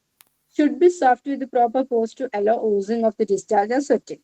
നമ്മൾ ഒരു വൂണ്ട് ഉണ്ടെങ്കിലും ആ വൂണ്ടിന് സ്വെറ്റിങ്ങും കാര്യങ്ങളും ഉണ്ടായിരിക്കണം. അതേപോലെ തന്നെ അതിന് ഡിസ്ചാർജുകളൊക്കെ ഉണ്ടെങ്കിൽ അത് അതിൽ തന്നെ അമർന്നു പോവാണ്ട് പുറത്തേക്ക് പോരാൻ വേണ്ടിയിട്ടുള്ള പോർസും കാര്യങ്ങളൊക്കെ ഉള്ള സോഫ്റ്റ് ആയിട്ടുള്ള ഒരു ഇതുകൊണ്ട് മാത്രമേ കിട്ടാൻ പാടുള്ളൂ.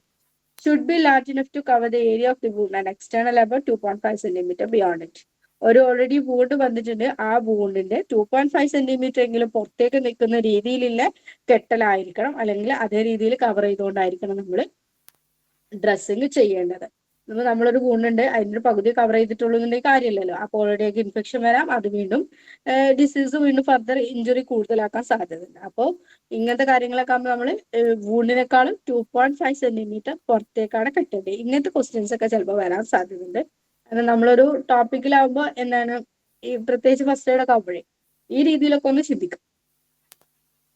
ഇനി ട്രഡീഷണൽ ഇപ്പൊ നമ്മൾ പറഞ്ഞ എക്സാമ്പിൾസ് ഒക്കെയാണ് ഗോസ്, ട്രാൻസ്പെറന്റ് ഫിലിം ഉപയോഗിച്ചിരുന്നു, ഫോം ഉപയോഗിച്ചിരുന്നു. ഇത് രണ്ടും കൂടി ഉണ്ട് കേട്ടോ. ട്രഡീഷണൽ അഡ്വാൻസ്ഡ് ഇപ്പൊ നമ്മൾ പറഞ്ഞ ഹൈഡ്രോജനും ഫോമും ഒക്കെ അഡ്വാൻസിലുണ്ടല്ലോ. ഇത് എന്താണെന്നൊന്നും ചോദിക്കൂല കേട്ടോ. ഞാനിത് കുറച്ച് കാര്യങ്ങൾ കണ്ടോട്ടെ എന്ന് വിചാരിച്ചാൽ മാത്രം പിക്ചറിൽ ആഡ് ചെയ്തിട്ടൊന്നും മാത്രമേ ഉള്ളൂ. ഇനി അടുത്തതാണ് ബാൻഡേജിങ്. ഡ്രസ്സിങ് കഴിഞ്ഞാൽ bandaging. Definition of a bandage എന്ന് പറഞ്ഞാൽ strip of material used mainly to support and immobilise a part of the body. Already നമ്മളെ പാർട്ടിൽ എന്തെങ്കിലും പറ്റിയിട്ടുണ്ടെങ്കിൽ ആ പറ്റിയ സാധനത്തിന് നമ്മൾ ഇമ്മൊബിലൈസ് ചെയ്യുക, അല്ലെങ്കിൽ ആ ബോണിനെ സപ്പോർട്ട് ചെയ്യുക, ആ ഇഞ്ചുറി സംഭവിച്ച പാർട്ടിനെ സപ്പോർട്ട് ചെയ്യുക എന്നുള്ളതിന് വേണ്ടിയിട്ട് ഉപയോഗിക്കുന്ന സ്ട്രിപ്പ് ഓഫ് മെറ്റീരിയൽസിനെയാണ് നമ്മൾ എന്താ പറയുക, ബാൻഡേജിങ് എന്ന് പറയുന്നത്. യൂസസ് എന്ന് പറഞ്ഞിട്ടുണ്ടെങ്കിൽ നമ്മൾ ഫ്രാക്ചേർഡ് ബോണിനെ സപ്പോർട്ട് ചെയ്യുക, അതേപോലെ ഡിസ്ലൊക്കേറ്റഡ് ഷോൾഡറോ അങ്ങനെ ജോയോ കാര്യങ്ങളൊക്കെ ആണെങ്കിൽ അതിനെ ഇമ്മൊബിലൈസ് ചെയ്ത് നിർത്താൻ വേണ്ടിയിട്ട്, അതേപോലെ തന്നെ ടു അപ്ലൈ പ്രഷർ, ബ്ലീഡിങ് ഉണ്ടെങ്കിൽ അവിടെ പ്രഷർ അപ്ലൈ ചെയ്യാൻ വേണ്ടിയിട്ട് എന്ത് ചെയ്യാം, നമുക്ക് ബാൻഡേജ് ഇടാം.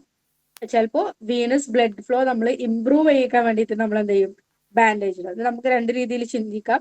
നമ്മള് കയ്യുമ്മലോ എന്തെങ്കിലും മുറിവുണ്ടെങ്കിൽ അവിടെ നമ്മൾ എന്ത് ചെയ്യും, ബാൻഡേജ് ഇടൂലേ. അപ്പൊ അവിടെ എന്തിനാ നമ്മൾ ബാൻഡേജ് ഇടുന്നത്, ബ്ലീഡിങ് സ്റ്റോപ്പ് ചെയ്യാൻ വേണ്ടിയിട്ടാണ്. പിന്നെ നമ്മള് വേരിക്കോസ് വെയിൻ ഒക്കെ ഉള്ള ആൾക്കാർക്ക് നമ്മൾ എന്തായിരിക്കും കാലുമെന്ന് ബാൻഡേജ് താഴോട്ടേക്ക് കെട്ടൂലേ. അതെന്തിനാ കെട്ടുന്നത്? വീനസ് ഫ്ലോ ഇംപ്രൂവ് ചെയ്യാൻ വേണ്ടിയിട്ട്. അതായത് കാലിൽ നിന്നുള്ള വീനസ് ഫ്ലോ സ്റ്റഡി ആയിക്കൊണ്ട് ഹാർട്ടിലേക്ക് തിരിച്ചെത്താൻ വേണ്ടിയിട്ടാണ് നമ്മൾ ഒരു ബാക്ക് ഫ്ലോ സപ്പോർട്ടീവ് കൊടുക്കാൻ വേണ്ടിയിട്ട് നമ്മൾ താഴേന്ന് കാല് ബാൻഡേജ് ചെയ്ത് വരൂലേ. അപ്പൊ ആ ബാൻഡേജ് ചെയ്യുന്നതിനാ നമ്മൾ എന്ത് പറയണത്? ഇംപ്രൂവ് വീനസ് ബ്ലഡ് ഫ്ലോ ആണ് ഇംപ്രൂവ് ചെയ്യാൻ വേണ്ടി. അപ്പൊ അതാണ് അതിന്റെ ഡിഫറൻസ് കേട്ടോ. പിന്നെ ഓൾറെഡി നമ്മളൊരു ഡ്രസ്സിങ്ങോ കാര്യങ്ങളോ ചെയ്തിട്ടുണ്ടെങ്കിൽ ആ ഡ്രസ്സിങ് ചെയ്ത സാധനത്തിന് സപ്പോർട്ട് ചെയ്യാൻ വേണ്ടിയിട്ട്. ഇപ്പൊ നമ്മള് വീനസ് അൾസറോ കാര്യങ്ങളോ ഹോസ്പിറ്റലൊക്കെ നിങ്ങൾ കണ്ടിട്ടുണ്ടാവുമല്ലോ. വീനസ് അൾസറോ കാര്യങ്ങളോ ഉണ്ടെങ്കിൽ നമ്മളപ്പോ പിന്നെ ഡിയാൻസി സിയാൻഡ് ഡ്രസ്സിങ് ക്ലീനിങ് ഇതല്ലേ, നമ്മള് ഡ്രസ്സിങ് ചെയ്ത സമയത്ത് ഡ്രസ്സിങ്ങിനെ സപ്പോർട്ട് ചെയ്യും. ഡ്രസ്സിങ് ചെയ്തു, അത് കഴിഞ്ഞിട്ട് നമ്മൾ എന്ത് പിന്നെ ക്ലീനിങ് ചെയ്തു, ഡ്രസ്സിങ് ചെയ്തു, ഡ്രസ്സിങ് ചെയ്തതിനെ സപ്പോർട്ട് ചെയ്യാൻ വേണ്ടി കൊണ്ട് നമ്മള് ഒരു ബാൻഡേജ് കെട്ടി കൊടുക്കൂലെ. അതായത് അഡസീവ് ആയിട്ടുള്ള ഒരു ബാൻഡേജ് കെട്ടി കൊടുക്കൂലെ. അപ്പൊ അതിനെ നമുക്ക് എന്താ പറയാ, അങ്ങനെ ചെയ്യാം. പിന്നെ അതേപോലെ സ്പ്ലിന്റോ കാര്യങ്ങളോ അപ്പൊ നമ്മള് ഒരു ഇപ്പൊ അലോപ്പതിക് ആയിട്ട് സർജൻസ് ചെയ്യുന്നില്ല, സ്പ്ലിന്റോ കാര്യങ്ങളോ അങ്ങനെ എന്തെങ്കിലും വെച്ചിട്ടുണ്ടെങ്കിൽ ആ സ്പ്ലിന്റിനെ സപ്പോർട്ട് ചെയ്യാൻ വേണ്ടിയിട്ടും അല്ലെങ്കിൽ അതവിടെ റിട്ടേൺ ചെയ്യാൻ വേണ്ടിയിട്ട് നമുക്ക് ബാൻഡേജിങ് യൂസ് ചെയ്യും. അപ്പൊ type of bandage, triangular bandage ഉണ്ട്, ക്രേപ്പ് ബാൻഡേജ് ഉണ്ട്, ഗോസോർ കോട്ടൺ ബാൻഡേജ് ഉണ്ട്, അഡസീവ് ബാൻഡേജ് ഉണ്ട്. ഇത് എല്ലാം നിങ്ങൾക്ക് അറിയുന്ന സാധനങ്ങൾ തന്നെയാണ്. ട്രയാങ്കുലർ ബാൻഡേജ് കാര്യമായിട്ട് നമ്മൾ ഷോൾഡറിനോ അങ്ങനെ എന്തെങ്കിലും പറ്റിയിട്ടുണ്ടെങ്കിൽ അവിടെ ഒരു ഇമ്മൊബിലൈസ് ചെയ്യാൻ വേണ്ടിയിട്ട് ആണ് കൂടുതലായിട്ട് യൂസ് ചെയ്യുന്നത്. ഇപ്പൊ കണ്ടിട്ടുണ്ടാവില്ല, ഷോൾഡർ ബാഗ് ഒക്കെ ഇടുന്ന പോലെ തന്നെയാണ് ഈ ട്രയാങ്കുലർ ബാൻഡേജ് കിട്ടുക.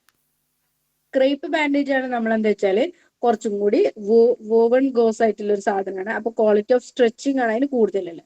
അപ്പൊ ഈ ക്രേപ്പ് ബാൻഡേജ് നമ്മളിപ്പോ ആംഗിളിന് എന്തെങ്കിലും ഡിസ്ലൊക്കേഷനോ അല്ലെങ്കിൽ അവിടെ എന്തെങ്കിലും സ്പ്രെയിൻ ഒക്കെ വരില്ല. അപ്പൊ ആ ഭാഗം വല്ലാണ്ട് അനങ്ങും ചെയ്യരുതെന്ന് നമ്മളെ മൂവ്മെന്റിനായിട്ട് സ്ട്രെച്ചിങ് ചെയ്യും വേണമെന്നുള്ളതുകൊണ്ടാണ് ക്രേപ്പ് ബാൻഡേജ് കിട്ടുക. പിന്നെ ഗോസ് കോട്ടൺ ബാൻഡേജ് അല്ല നമ്മളെല്ലാ കാര്യങ്ങൾക്കും വൂണ്ട് ഫിംഗേഴ്സില് കാര്യങ്ങൾ എല്ലായിടത്തും ഉണ്ടാക്കുന്ന ഫ്രീക്വന്റ് ആയിട്ട് നമ്മൾ യൂസ് ചെയ്യുന്ന എന്താണ് ഗോസർ കോട്ടൺ ബാൻഡേജ് അല്ലേ നമ്മൾ സ്ഥിരമായിട്ട് കാണും. അഡസീവ് ബാൻഡേജ് ആണ് നമ്മൾ എന്തെങ്കിലും പ്രഷർ അപ്ലൈ ചെയ്യാൻ വേണ്ടിയിട്ട് ബ്ലീഡിങ് ഓൾറെഡി ഉണ്ടെങ്കിൽ നമ്മൾ അവിടെ മുറിവിനൊക്കെ ഒന്ന് റീറ്റൈൻ ചെയ്ത് ഡ്രസ്സിംഗ് ഒക്കെ റീറ്റൈൻ ചെയ്ത് വെക്കാൻ വേണ്ടിയിട്ട് ഉപയോഗിക്കുന്നതാണ് അഡസീവ് ബാൻഡേജ്. നിങ്ങൾക്ക് ഇതൊക്കെ അറിയണതാണ്, ജസ്റ്റ് അങ്ങനെ ഇട്ടുന്നുള്ളൂ കേട്ടോ, ഒന്ന് ഫെമിലിയർ ആയിക്കോട്ടെ എന്ന് വിചാരിച്ചിട്ട്. ഗോസോ റോളർ ബാൻഡേജ് വെച്ചാണ് നമ്മൾ സാധാരണ എന്തെങ്കിലും മൂണ്ടും കാര്യങ്ങളൊക്കെ ഉണ്ടെങ്കിൽ കെട്ടിടുക. ട്രയാങ്കുലർ ബാൻഡേജ് നമ്മൾ ഷോൾഡറിന് അല്ലെങ്കിൽ നമ്മളെ ഈ കയ്യിന് എന്തെങ്കിലും ഫ്രാക്ചറോ കാര്യങ്ങളോ വന്നിട്ടുണ്ടെങ്കിൽ നമ്മളെ നെക്കിന്ന് സപ്പോർട്ടീവായിട്ട് നിൽക്കുന്നതാണ് ട്രയാങ്കുലർ ബാൻഡേജ്. ട്യൂബുലർ ബാൻഡേജ് ഇപ്പൊ നമ്മളെ നീല് അല്ലെങ്കിൽ കൈയിന്റെ എൽബോനൊക്കെ എന്തെങ്കിലും പ്രശ്നങ്ങൾ ഉണ്ടെങ്കിൽ ഈ രീതിയിൽ ബാൻഡേജ് ഇടും.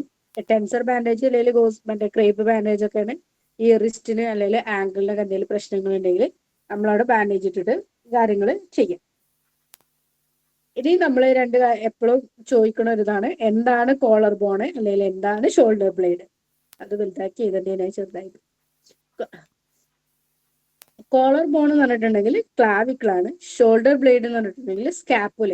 അത് ആലോചിച്ച് വെക്കുക. എപ്പോഴും ക്വസ്റ്റ്യൻ നമ്മളിപ്പോ ഒരു മൊത്തം ഇങ്ങനത്തെ എന്താണ് വൂണ്ടും കാര്യങ്ങൾ പഠിക്കുന്ന സമയത്ത് ഇത്രയൊക്കെ ക്വസ്റ്റ്യൻ വരുള്ളൂ. എന്താണ് കോളർ ബോൺ, കോളർ ബോണിന്റെ ഫ്രാക്ചർ കാര്യങ്ങൾ നമ്മൾ പറഞ്ഞുകൊടുത്ത് പറയുന്നുണ്ട്. അപ്പൊ കോളർ ബോൺ എന്ന് പറഞ്ഞിട്ടുണ്ടെങ്കിൽ ക്ലാവിക്കലിനെയാണ് നമ്മൾ കോളർ ബോൺ എന്ന് പറയുന്നത്. ഷോൾഡർ ബ്ലേഡ് എന്ന് പറഞ്ഞിട്ടുണ്ടെങ്കിൽ അത് സ്കാപ്പുലിൻ. അപ്പൊ ഒരു ഫിഗർ ഓഫ് 8 പാറ്റേൺ പറയുന്നുണ്ട്. ഈ എന്താണ് ആംഗിളിന്റെ അവിടെ അല്ലെങ്കിൽ നീ ജോയിന്റിന്റെ അവിടെ അല്ലെങ്കിൽ പിന്നെ എൽബോന്റെ അവിടെ ഇങ്ങനെ എന്തെങ്കിലും ഒരു സ്ഥലത്ത്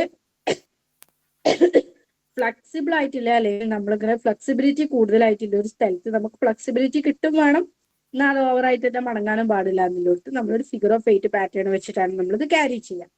അതായത് ഒരു ഭാഗം ഇത് ഫിഗർ ഓഫ് 8 എന്താണെന്നൊന്നും വേണ്ട, ഒരു ഭാഗത്തൊക്കെ ആദ്യം മടക്കും എന്നിട്ട് അതിന്റെ ഓപ്പോസിറ്റ് തിരിച്ച് ചെയ്തിട്ടാണ് ഫിഗർ ഓഫ് 8 ചെയ്യുന്നത്. അങ്ങനെ ഒരു എന്താണ് ഫിഗർ ഓഫ് 8 നമ്മൾ എവിടെയാണ് കൂടുതൽ യൂസ് ചെയ്യാന്ന് വരികയാണെന്നുണ്ടെങ്കിൽ അത് ഇങ്ങനത്തെ സ്ഥലത്താണ്, എൽബോ, നീ, അതേപോലെ തന്നെ ആംഗിൾ ജോയിന്റ്. അതാണ് അതിന് നമുക്ക് കിട്ടേണ്ടത് കേട്ടോ. ഇനി നമ്മളെ നെക്സ്റ്റ് പോർഷനിൽ പോവാണ്. ഇപ്പൊ ഈ ഭാഗം കഴിഞ്ഞു, ഇനി നമുക്ക് ഫ്രാക്ചറും കൂടി എടുക്കില്ലേ.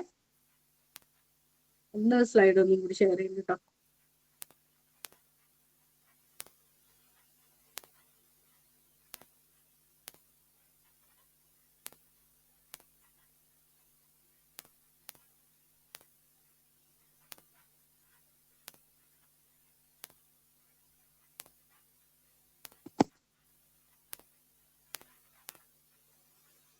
സ്ലൈഡ് വിസിബിൾ അല്ലേ?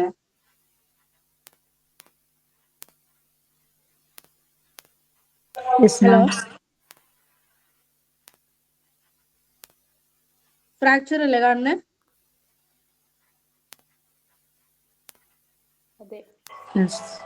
ഹലോ. ഓക്കെ ഞാൻ ഒന്ന് മാറിയില്ലോ എന്ന് അറിയാൻ വേണ്ടിയിട്ടാണ് കേട്ടോ. എന്താണ് ഫ്രാക്ചേഴ്സ്? നമ്മളിപ്പോ വൂണ്ട് പറഞ്ഞതിനെ തൊട്ടിപ്പോ വൂണ്ടില് നമ്മളിപ്പോ ലാസ്റ്റ് ക്ലാവിക്കിൾ എന്താണ്, കോളർ ബോൺ എന്താണ്, ക്ലാവിക്കിൾ ആണ്, അതേപോലെ സ്കാപ്പുല എന്താണ്, ഷോൾഡർ ബ്ലേഡ് ആണ്. അപ്പൊ അതിൽ നിന്ന് തന്നെയാണ് നമ്മൾ ഫ്രാക്ചറിലേക്ക് എത്തുന്നത്. അപ്പൊ ഈ ഫ്രാക്ചർ സംഭവിച്ചാൽ എന്താണ് കാര്യങ്ങളാണ് ഇപ്പൊ നമ്മളിനി പറയാൻ പോകുന്നത്. Partial or complete breakage of the periosteum, അല്ലെങ്കിൽ ബോണിനാവാം, അല്ലെങ്കിൽ അതിന്റെ പെരിയോസ്റ്റിയത്തിനാവാം. ഏതെങ്കിലും രീതിയിലുള്ള പാർഷ്യലോ അല്ലെങ്കിൽ കംപ്ലീറ്റ് ആയിട്ടുള്ള രീതിയിലോ ബ്രേക്കേജ് സംഭവിക്കുമ്പോഴാണ് നമ്മൾ എന്ത് പറയുന്നത്, ഫ്രാക്ചർ എന്ന് പറയുന്നത്.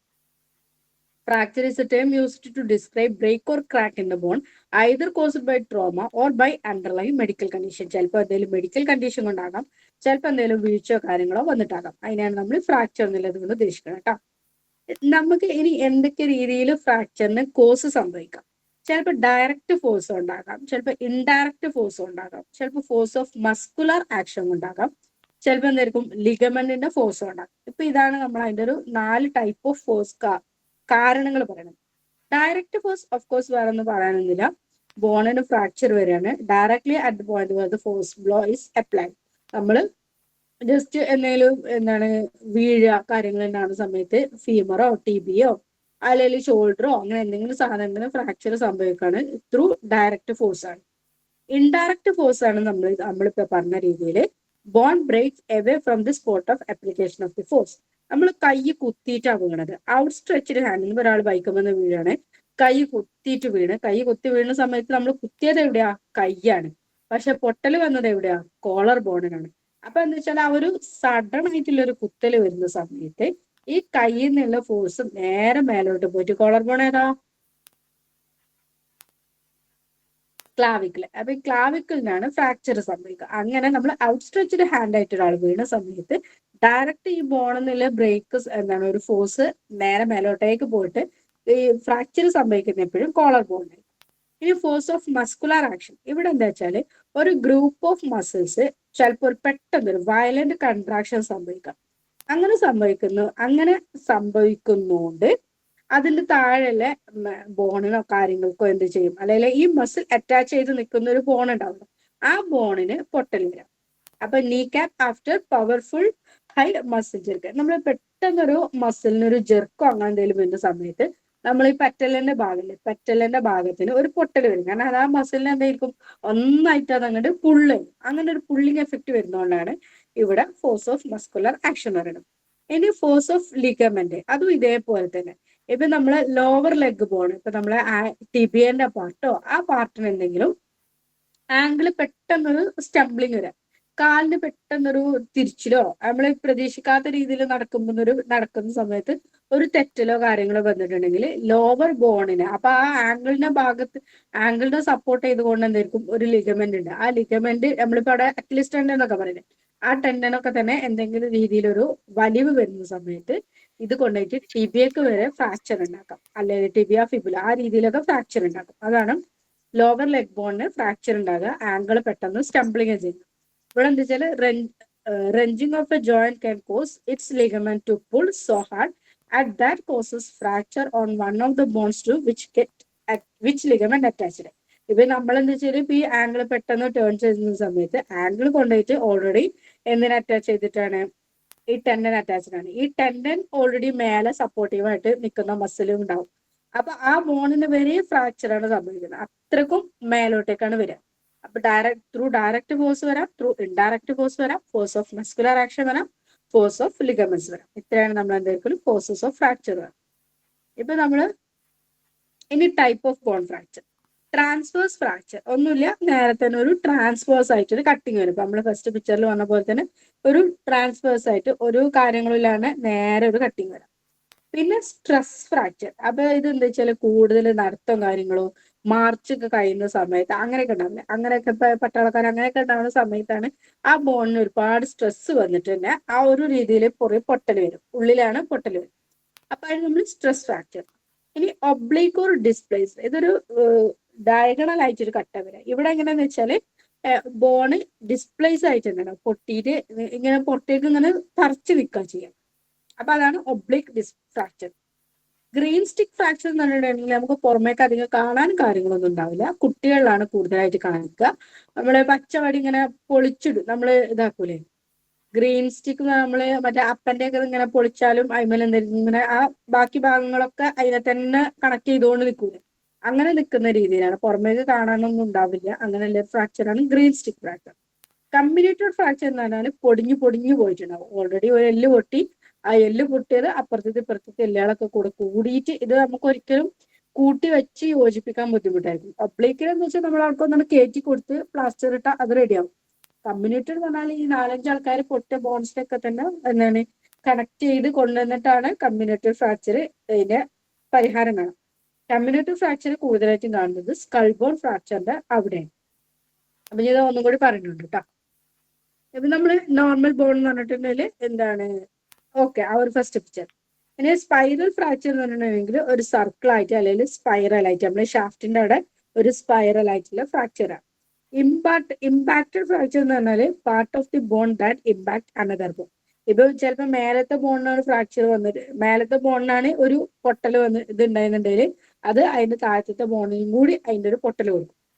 ഇപ്പോ ഒരു മേലെന്നാണ് ഒരു അടി വന്ന് വീണത്, അപ്പൊ എന്താ വെച്ചാല് ആ പൊട്ടൽ കൊണ്ട് താഴത്തെ ബോണും കൂടി പൊട്ടും. അങ്ങനെ അത് കണക്ട് ചെയ്തുകൊണ്ട് നിൽക്കുന്ന ആൾക്കാർക്കൊക്കെ ഇത് വരാം. പിന്നെ ഓപ്പൺ ഫ്രാക്ചർ അല്ലെങ്കിൽ കോമൺ ഫ്രാക്ചർ എന്ന് പറഞ്ഞിട്ടുണ്ടെങ്കിൽ ഓപ്പൺ വൂണ്ട് ഉണ്ടായിട്ടുണ്ടാകുന്ന ഫ്രാക്ചറാണ് ഓപ്പൺ ഫ്രാക്ചർ. ട്രാൻസ്വേഴ്സ് ഫ്രാക്ചർ നമ്മൾ സ്ട്രെയിറ്റ് ആയിട്ട് ഒരു ബോൺ ഉണ്ടാവുക. Comminuted fracture break more than 2 fragments ആയിട്ട് ബ്രേക്ക് ചെയ്യും. ഗ്രീൻ സ്റ്റിക് ഫ്രാക്ചർ എന്ന് പറഞ്ഞാൽ ഇപ്പൊ നമ്മൾ പറഞ്ഞാൽ ഒരു ബോണിന്റെ ഏതെങ്കിലും ഒരു സൈഡേ പൊട്ടിയിട്ടുണ്ടാവുള്ളൂ, മറ്റേ സൈഡിന് വേറെ ഒരു പ്രശ്നം ഉണ്ടാവില്ല. അതൊരു ചിലപ്പോൾ ഒരു ബെൻഡോ കാര്യങ്ങളോ മാത്രമേ അതർ സൈഡിൽ ഉണ്ടാവുള്ളൂ. പിന്നെ ഫിഷർ എന്ന് പറഞ്ഞാൽ ചെറിയൊരു ക്രാക്ക് പോലെ ബോണിൽ കാണിക്കുന്നുണ്ട്. ഒബ്ലീക്ക് ക്ലോസ്ഡ് എന്ന് അധികം പിന്നെ പറയാനില്ല. കംപ്ലീറ്റ് ഫ്രാക്ചർ എന്ന് പറഞ്ഞാൽ മൊത്തമായിട്ട് പൊട്ടി രണ്ട് പീസായിട്ട് തന്നെ മാറി വരികയാണെങ്കിലാണ് കംപ്ലീറ്റ് ഫ്രാക്ചർ. കംപ്രഷൻ ഫ്രാക്ചർ എന്ന് പറഞ്ഞാൽ വൺ ബോൺ കംപ്രസ് അതർ. അത് വെച്ചാൽ നമ്മളിപ്പോ സ്പൈനൽ ഇഞ്ചുറി ഒക്കെ ഉണ്ടാണ്, അല്ലെങ്കിൽ ഇതിൽ ആക്സിഡന്റ് ഒക്കെ ഉണ്ടാവും. അപ്പൊ നമ്മളൊരു എന്താണ് ബട്ടക്സ് കുത്തി വീഴുക, അങ്ങനെ കുത്തി വീഴുന്ന സമയത്ത് ഒരു കംപ്രഷൻ കൊണ്ടാണ്, ആ താഴേന്നുള്ളൊരു ഫോഴ്സ് ഉണ്ടാവും അല്ലെ, ആ ഫോഴ്സ് കൊണ്ട് മേലക്കൊരു ഫോഴ്സ് വരും. നമ്മൾ വീണ് താഴ്ത്തിക്കാണ്, അപ്പൊ മേലക്ക് നേരെ ഓപ്പോസിറ്റ് ഒരു ഫോഴ്സ് വരും. ഈ ഫോഴ്സ് വന്നിട്ട് സ്പൈനൽ കോഡിന് നമ്മൾ ഈ വെർട്ടിബ്രൽ കോളത്തില് ഓരോരുത്തർക്കും കൊണ്ടുപോയിട്ട് ഫ്രാക്ചർ ഉണ്ടാകും. അപ്പൊ അതാണ് കംപ്രഷൻ ഫ്രാക്ചർ. ഒരു കംപ്രഷൻ കൊണ്ടാണ് ആ ഫ്രാക്ചർ ഉണ്ടാവുന്നത് കേട്ടോ. അപ്പൊ അത് ഇത്രേ പറയണം. ഇനി ഫ്രാക്ചർ ഉണ്ടായാൽ നമുക്ക് എന്തൊക്കെ സയൻസ് സിംറ്റംസ് കിട്ടാം? എന്തായാലും നമുക്കറിയാലോ, പെയിൻ ഉണ്ടാവും. ആ സൈറ്റ് ഓഫ് ഇഞ്ചുറിയിൽ പെയിൻ ഉണ്ടാകും. അത് ആ പെയിൻ എന്താ വെച്ചാൽ ഇൻക്രീസ്ഡ് ബൈ മൂവ്മെന്റ്, ഒന്ന് അനങ്ങിയ കാര്യങ്ങൾ ചെയ്യുന്ന സമയത്ത് അല്ലെ മൂവ്മെന്റിലെ അഗ്രവേഷൻ ഉണ്ടാകും. അതാണ് നമ്മൾ കാലിന് പൊട്ടാണോ ചതവാണോ അങ്ങനെ പറയലോ. ഫ്രാക്ചർ ഒക്കെയാണ് പറയുമ്പോൾ തന്നെ നമുക്ക് പറയാം കുറച്ച് നീരുണ്ട്, അല്ലെങ്കിൽ എന്താ വെച്ചാല് അനങ്ങുന്ന സമയത്തെ വേദന ഉണ്ടെങ്കിൽ ചിലപ്പോൾ നമ്മൾ തന്നെ പറയാം അത് ഫ്രാക്ചർ ആണ് അല്ലെ, അങ്ങനെ നമുക്ക് തന്നെ ജസ്റ്റ് ചിന്തിക്കാൻ പറ്റും. പിന്നെ ഡിഫിക്കൽറ്റി ഇൻ മൂവ്മെന്റും കാര്യങ്ങളൊക്കെ ഭയങ്കര അഗ്രവേഷൻ ആയിരിക്കും. Swelling of the area and dislocation, ചിലപ്പോൾ നമുക്ക് പുറത്തേക്ക് തന്നെ ഡിസ്ലൊക്കേഷൻ കാണാൻ പറ്റും, അല്ലെങ്കിൽ എന്താ സ്വെല്ലിങ്, പുറത്തേക്ക് അത് നീര് വന്നിട്ട് വീങ്ങിയിട്ടുണ്ടാവും. പിന്നെ ഡീഫോമിറ്റി ഉണ്ടാവും. അപ്പൊ നമ്മൾ പറഞ്ഞ രീതിയിൽ ഒബ്ലിക് ഫ്രാക്ചറിലൊക്കെ കാണില്ല, മാറി മാറി നിൽക്കുക ചെയ്യുന്നുണ്ട്. അങ്ങനെ ആകുമ്പോൾ പുറമേക്ക് നമുക്ക് കാണുമ്പോൾ തന്നെ ഡീഫോമിറ്റി ഉണ്ടാവും. ടെൻഡർനെസ് പറഞ്ഞാൽ എന്തായാലും പെയിൻ ഉണ്ടാവും. പിന്നെ കോൾസ് ബോണി ഗ്രേറ്റിംഗ് എന്ന് പറഞ്ഞാൽ ക്രെപ്പിറ്റസ്, നമ്മൾ ബോണുകൾ തമ്മിൽ ഒരുതുന്ന സമയത്ത് അതിൻ്റെ ഉള്ളിൽ നിന്ന് ഒരു പൊട്ടലെ ചടപട സൗണ്ട് കേൾക്കും. അത് ബോണി ഗ്രേറ്റിംഗ് കൊണ്ടാണ് ചെറിയൊരു സൗണ്ട് ഉണ്ടാകുന്നത്. പിന്നെ നമ്മൾ പറഞ്ഞു ഫ്രാക്ചർ ഒക്കെ തന്നെ എന്തായിരിക്കും സൈൻസ് ഓഫ് ഷോക്കിലേക്ക് നയിക്കാം. ന്യൂറോജനിക് ഷോക്കായിട്ടോ അല്ലെങ്കിൽ പേടിച്ചിട്ടില്ല ആ രീതിയിലൊക്കെ ഉള്ള രീതിയിൽ ഷോക്കുകളിലേക്കും ഇതിന്റെ സൈൻ കൊണ്ട് നമുക്ക് വരാം, ഇതിന്റെ ബാക്കി എഫക്റ്റ് കൊണ്ട് വരാം. അപ്പോൾ എന്തായാലും പെയിൻ ഉണ്ടാകും, അതേപോലെ തന്നെ സ്വെല്ലിംഗ് ഉണ്ടാകും, പിന്നെ ഡിഫോമിറ്റി, ടെൻഡർനെസ് ഒക്കെ നോക്കും. ഇനി എന്തായിരിക്കും ഇതിന്റെ ഫസ്റ്റ് എയ്ഡ് എന്ന് പറഞ്ഞാല്, നമ്മളിപ്പോ ഒരു ഫ്രാക്ചർ വന്നു, അപ്പൊ ആ ഫ്രാക്ചറിന് നമ്മൾ എന്ത് രീതിയിൽ നമുക്ക് ട്രീറ്റ്മെന്റ് കൊടുക്കാന്നുള്ളതാണ്. അത് നമ്മൾ പെട്ടെന്ന് ചെയ്യുന്നത്. എന്തായാലും നമ്മൾ ഹോസ്പിറ്റലൈസ് ചെയ്യേണ്ടതും പ്ലാസ്റ്റർ ഇടേണ്ടതും അങ്ങനത്തെ കാര്യങ്ങളാണ്. അപ്പൊ to prevent further damage, already damage വന്നല്ലോ, ആ ഡാമേജ് വന്ന സാധനത്തിന് നമ്മൾ എന്തായിരിക്കും വീണ്ടും കൊണ്ടായിട്ട് ഉണ്ടാക്കാൻ പാടില്ല. അതാണ് അതിന്റെ ഫസ്റ്റ് എയ്ഡ്. പിന്നെ പെയിൻ റെഡ്യൂസ് ചെയ്യണം. നമ്മൾ പേഷ്യന്റ് കൂടുതൽ പെയിൻ ആയിരിക്കും പ്രസന്റിങ് ഉണ്ടാവും, അപ്പൊ പെയിൻ റെഡ്യൂസ് ചെയ്ത് വെക്കും. പിന്നെ പേഷ്യന്റിന് കംഫർട്ട് ചെയ്യുക. നമ്മൾ പറഞ്ഞ ന്യൂറോജനിക് ഷോക്ക് ഒക്കെയാണ് പ്രത്യേകിച്ച് ഇതിന് വരിക. അപ്പൊ ഈ ഫ്രാക്ചർ നമുക്ക് കുഴപ്പമില്ല, നമുക്കിത് എന്താണ് കംഫർട്ട് ചെയ്ത് ആ ഒരു കംഫർട്ട് പൊസിഷനിലേക്ക് എത്തിയിട്ടുണ്ടെങ്കിൽ ചിലപ്പോൾ ന്യൂറോജനിക് ഷോക്ക് എന്നൊക്കെ നമുക്ക് രക്ഷപ്പെടുത്താൻ പറ്റും. പിന്നെ മെഡിക്കൽ എയ്ഡ് അറ്റ് ഏർലിയസ്റ്റ് ആയിട്ട് നമ്മൾക്ക് അവർക്ക് കൊടുക്കണം. അപ്പോഴാണ് അതിന് നമുക്കൊരു ഫസ്റ്റ് എയ്ഡിന്റെ കംപ്ലീറ്റ് ആവുക. അപ്പൊ നമ്മൾ പറയുന്നുണ്ട് ഇങ്ങനെ ഒരു ഫ്രാക്ചർ, ഫ്രാക്ചർ ഓരോ പോർഷനും ടെക്സ്റ്റിൽ ഡീറ്റെയിൽ ആയിട്ട് പറയുന്നുണ്ട്. ക്ലാവിക്കിളിന്റെ ഫ്രാക്ചർ, ഷോൾഡറിന്റെ ഫ്രാക്ചർ, ഹിപ്പിന്റെ ഫ്രാക്ചർ, ഫീമറിന്റെ ഫ്രാക്ചർ, അങ്ങനെ ഓരോ ഫ്രാക്ചറും എടുത്തെടുത്ത് പറയുന്നുണ്ട്. അതിന് കൂടുതൽ തന്നെ ഓരോ ഫ്രാക്ചർ വന്നാലും എങ്ങനെയാ പേഷ്യന്റിനെ കൊണ്ടുപോകേണ്ടത്, എങ്ങനെയാണ് കെയർ ചെയ്യേണ്ടത് ഒക്കെ എടുത്ത് പറയും. അപ്പൊ അവിടെ നിന്ന് നമുക്കത് ഫുൾ എടുത്ത് പറയണമെങ്കിൽ നമ്മൾ ഫസ്റ്റ് എയ്ഡ് തന്നെ ഒരു 10-15 ക്ലാസ് ഒക്കെ പറയുന്നുണ്ട്. അപ്പൊ അത്രയും നമ്മൾ പോവാത്ത അതുകൊണ്ടാണ്. അപ്പൊ അതിൽ പറയുന്നുണ്ട്, ഞാൻ മുന്നേ പറയുന്നുണ്ട്, ചിലപ്പോൾ ഒരാൾക്ക് ഈ എല്ല് പൊട്ടിനേക്കാളും പ്രശ്നം എന്താ വെച്ചാൽ അയാൾ അടുത്ത് കൊണ്ടുപോകുന്ന കാര്യങ്ങൾ കൊണ്ടാണ് അയാൾക്ക് ബാക്കി പ്രശ്നങ്ങൾ ഉണ്ടാകുന്നത്. അപ്പൊ നമ്മൾ ഈ ഫസ്റ്റ് എയ്ഡിന്റെ മറ്റേ പ്രാക്ടിക്കൽ സെഷൻ ഒക്കെ കാണിച്ച സമയത്ത് പറഞ്ഞിട്ടുണ്ടായിരുന്നു എങ്ങനെയാണ് ഒരാളെ ക്യാരി ചെയ്യേണ്ടത്. അതേപോലെ ഫീമറിനൊക്കെ ഫ്രാക്ചർ വന്നിട്ടുണ്ടെങ്കിൽ ഫീമർ വാരിക്കോരി എടുക്കരുത്, ജസ്റ്റ് അവരെ ഫീമർ ഫുള്ള് സപ്പോർട്ടീവ് ചെയ്ത്, അതായത് കാല് ഫുള്ള് ലോവർ ലിംബ് ഫുള്ള് നിവർത്തി നിന്നിട്ടുള്ള സപ്പോർട്ടീവ് കൊടുത്തിട്ടാണ് നമ്മൾ അവരെ ക്യാരി ചെയ്യേണ്ടത്. അതേപോലെ സ്പൈനൽ കോഡ് എന്തെങ്കിലും കംപ്ലൈന്റ് വന്നിട്ടുണ്ടെങ്കിൽ ഒരിക്കലും അവരെ ഹോസ്പിറ്റലൈസ് ചെയ്യാൻ വേണ്ടിയിട്ട് ഓട്ടോറിക്ഷയിൽ കുത്തിയിട്ട് എടുക്കുക, അല്ലെങ്കിൽ വേറെ എന്തെങ്കിലും കാറിലേക്ക് കടത്തിക്കാണ്ട് അങ്ങനെയൊന്നും ചെയ്യരുത്. അവരെ ആംബുലൻസ് വരുന്നത് വരെ അല്ലെങ്കിൽ ഫുൾ സ്ട്രക്ചർ നീ കിട്ടുന്നത് വരെ അവർ ഒന്നും ചെയ്യരുത് എന്നാ പറയാം. കാരണം എന്താ വെച്ചാൽ അത് തൊട്ടാലാണ് പ്രശ്നം ഉണ്ടാകുക. നേരെ മറിച്ച് ഇത് ഇങ്ങനെയൊക്കെ കണ്ടിട്ടില്ല, ഇങ്ങനെ ആക്സിഡൻസ് ഒക്കെ സംഭവിക്കുന്നിടത്ത് അവര് ഓട്ടോറിക്ഷയിലൊക്കെ കുത്തി മടക്കിയിട്ട് അങ്ങോട്ട് കൊണ്ടുപോകും. ആ മടക്കി കൊണ്ടുപോകുന്നതുകൊണ്ടാണ് ഈ എല്ലിന് പൊട്ടലും കാര്യങ്ങളും പിന്നെ വരുന്നത്. അപ്പൊ നേരെ മറിച്ച് അവര് നമ്മളൊരു ആംബുലൻസ് വരുന്നവര് അല്ലെങ്കിൽ ഒരു സ്ട്രക്ചറൽ ആയിട്ടുള്ള ഒരു കാര്യങ്ങൾ വരുന്നവരെ വെയിറ്റ് ചെയ്തിട്ട് കൊണ്ടുപോവുകയാണെങ്കിൽ അവർക്ക് ആ പറ്റിയ വേദനകൾ മാത്രമേ ഉണ്ടാവുള്ളൂ. നമുക്ക് അത് പൂർണ്ണമായിട്ട് തിരിച്ചു കൊണ്ടുവരാൻ പറ്റും. കുറെ പേഷ്യൻസ് നമ്മളടുത്ത് ഇങ്ങനെ തന്നെ പറയുന്നുണ്ട്. കാരണം ആ ഒരു കൊണ്ടുപോയതിന്റെ പ്രശ്നത്തിലാണ് ചിലപ്പോ സ്പൈനൽ കോഡിന്റെ പ്രശ്നം വന്നതും കാലിലേക്ക് പിന്നെ പാരാലിസിസ് വന്നതും ബ്ലോക്ക് വന്നതും ഒക്കെ വരും. അപ്പൊ അതാണ് അതിന്റെ ഒരു എയിം പറയുന്നത്. നമ്മൾ എന്താണോ ചെയ്യുന്നത് അതൊരിക്കലും അതിന്റെ ഫർദർ ഡാമേജിലേക്ക് പോകരുത്. നമ്മൾ ഒരാൾക്ക് ഹെൽപ്പ് ചെയ്തിട്ട് പറയില്ല, വെളുക്കാന്ന് വെച്ചാൽ പണ്ടായി പറഞ്ഞാൽ ഒരാൾ ഹെൽപ്പ് ചെയ്തിട്ട് അത് അയാളുടെ ജീവനിലേക്ക് ഒന്നും കൂടി നഷ്ടപ്പെടുത്തുന്ന രീതിയിലേക്ക് ചെയ്യരുത് എന്ന് പറയും കേട്ടോ. ഇപ്പൊ ഇതില് നമ്മള് ഇപ്പൊ മറ്റേ 4 ബോണുകളാണ് നമ്മൾ മെയിൻ ആയിട്ട് പഠിക്കേണ്ടത്. എന്താണ് കോളർ ബോണ് നമ്മൾ പഠിച്ചു, ക്ലാവിക്കിളാണ്, എന്താണ് ഷോൾഡർ ബ്ലേഡ് നമ്മൾ പഠിച്ചു, പിന്നെ സ്കാപ്പുലാണ്. ആംബോൺ ഏതാ? ആരെങ്കിലും ഒന്ന് വേഗം മ്യൂട്ട് ചെയ്ത് പറയൂ. ഹ്യൂമറസ്. ഹ്യൂമറസ് ആണ്. ആ, തൈബോൺ ആണെങ്കിലോ? ഫീമർ. ഫീമർ. അപ്പൊ ഇത്ര രീതിയിൽ ക്വസ്റ്റ്യൻ വരുള്ളൂ. ഏതാണ് ആംബോണ് തൈബോൺ ഇതൊക്കെ ചോദിച്ചതാണ്, അതുകൊണ്ട് തന്നെയാണ് ഇത് ഇങ്ങനെ എടുത്തിട്ടത്. അപ്പൊ ഒറ്റ ക്വസ്റ്റ്യൻ എന്തെങ്കിലും കിട്ടുന്ന സമയത്ത് ഇത് വിടരുത്. ക്ലാവിക്കിള് കോളർ ബോൺ ആണ്, തൈബോൺ ആണ്, ഫീമർ ആണ്, ആംബോണ്, ഹ്യൂമറസ്. നിങ്ങൾക്ക് എല്ലാം അറിയണത് തന്നെയാണ്. പക്ഷെ ഞാൻ ഒന്ന് എടുത്ത് ഒറ്റ സ്ലൈഡ് ആക്കിയിട്ടത് അതൊന്നൊരു സ്ട്രൈക്ക് ചെയ്യാൻ വേണ്ടിയിട്ടാണ് കേട്ടോ. ഇനി നമ്മൾ 2 ടൈപ്പ് ഫ്രാക്ചറും കൂടി പറയുന്നുണ്ട്, കോളിസ് ഫ്രാക്ചറും സ്മിത്ത് ഫ്രാക്ചറും. അപ്പൊ നമ്മൾ നേരത്തെ പറഞ്ഞ രീതിയിൽ കോളിസ് ഫ്രാക്ചർ എന്ന് പറഞ്ഞിട്ടുണ്ടെങ്കിൽ ഔട്ട്സ്വാർഡ്, ഇത് ഡീറ്റെയിൽ ഒന്നും വേണ്ട കേട്ടോ. എന്താണ് കോളിസ് ഫ്രാക്ചർ എന്ന് അറിഞ്ഞിരിക്കാൻ വേണ്ടിയിട്ടാണ്. കൈ കുത്തി വീഴുക, ഔട്ട് സ്ട്രെച്ചഡ് ആയിട്ടുള്ള ഹാൻഡ് കുത്തി വീഴുന്ന സമയത്ത് ഈ റേഡിയസിന് പറ്റുന്ന ഒരു പൊട്ടലുണ്ട്. കൈ ഉള്ളിലേക്ക് ഇങ്ങനെ നിങ്ങൾക്ക് ഈ ഒരു പിക്ചർ നോക്കുക. കൈ കുത്തിയിട്ടാണ് അവിടെ വീണത്. കൈ കുത്തി വീഴുന്ന സമയത്ത് ഫീമർ ഔട്ട്വേർഡ് ആയിട്ട് അതിന് ഫ്രാക്ചർ വരും. അങ്ങനെ ഫ്രാക്ചർ വരുമ്പോൾ അതിന് നമ്മളെ കോളിസ് ഫ്രാക്ചർ എന്നും, അതിന്റെ ഓപ്പോസിറ്റ് ആയിക്കൊണ്ട് നമ്മളെ കൈയെ ബാക്ക് ഭാഗം കുത്തി വീഴുന്ന സമയത്ത് ഉള്ളിലേക്ക് ആണ് അതിന്റെ റേഡിയസിന് തട്ടൽ വരിക. അങ്ങനെയല്ലേ നമ്മൾ സ്മിത്ത് ഫ്രാക്ചർ വരുന്നത്. സാധാരണയായിട്ട് കുറച്ച് ഏജ്ഡ് ആയിട്ടുള്ള ആൾക്കാർക്ക് ഈ ഒന്ന് കൈ കുത്തി വീഴുന്ന സമയത്ത് ഉണ്ടാകുന്നതാണ് കോളിസ് ഫ്രാക്ചർ. റിസ്റ്റിലാണ് അതിൻ്റെ ഇത് സംഭവിക്കുന്നത്, റേഡിയസിലാണ് പൊട്ടൽ വരിക.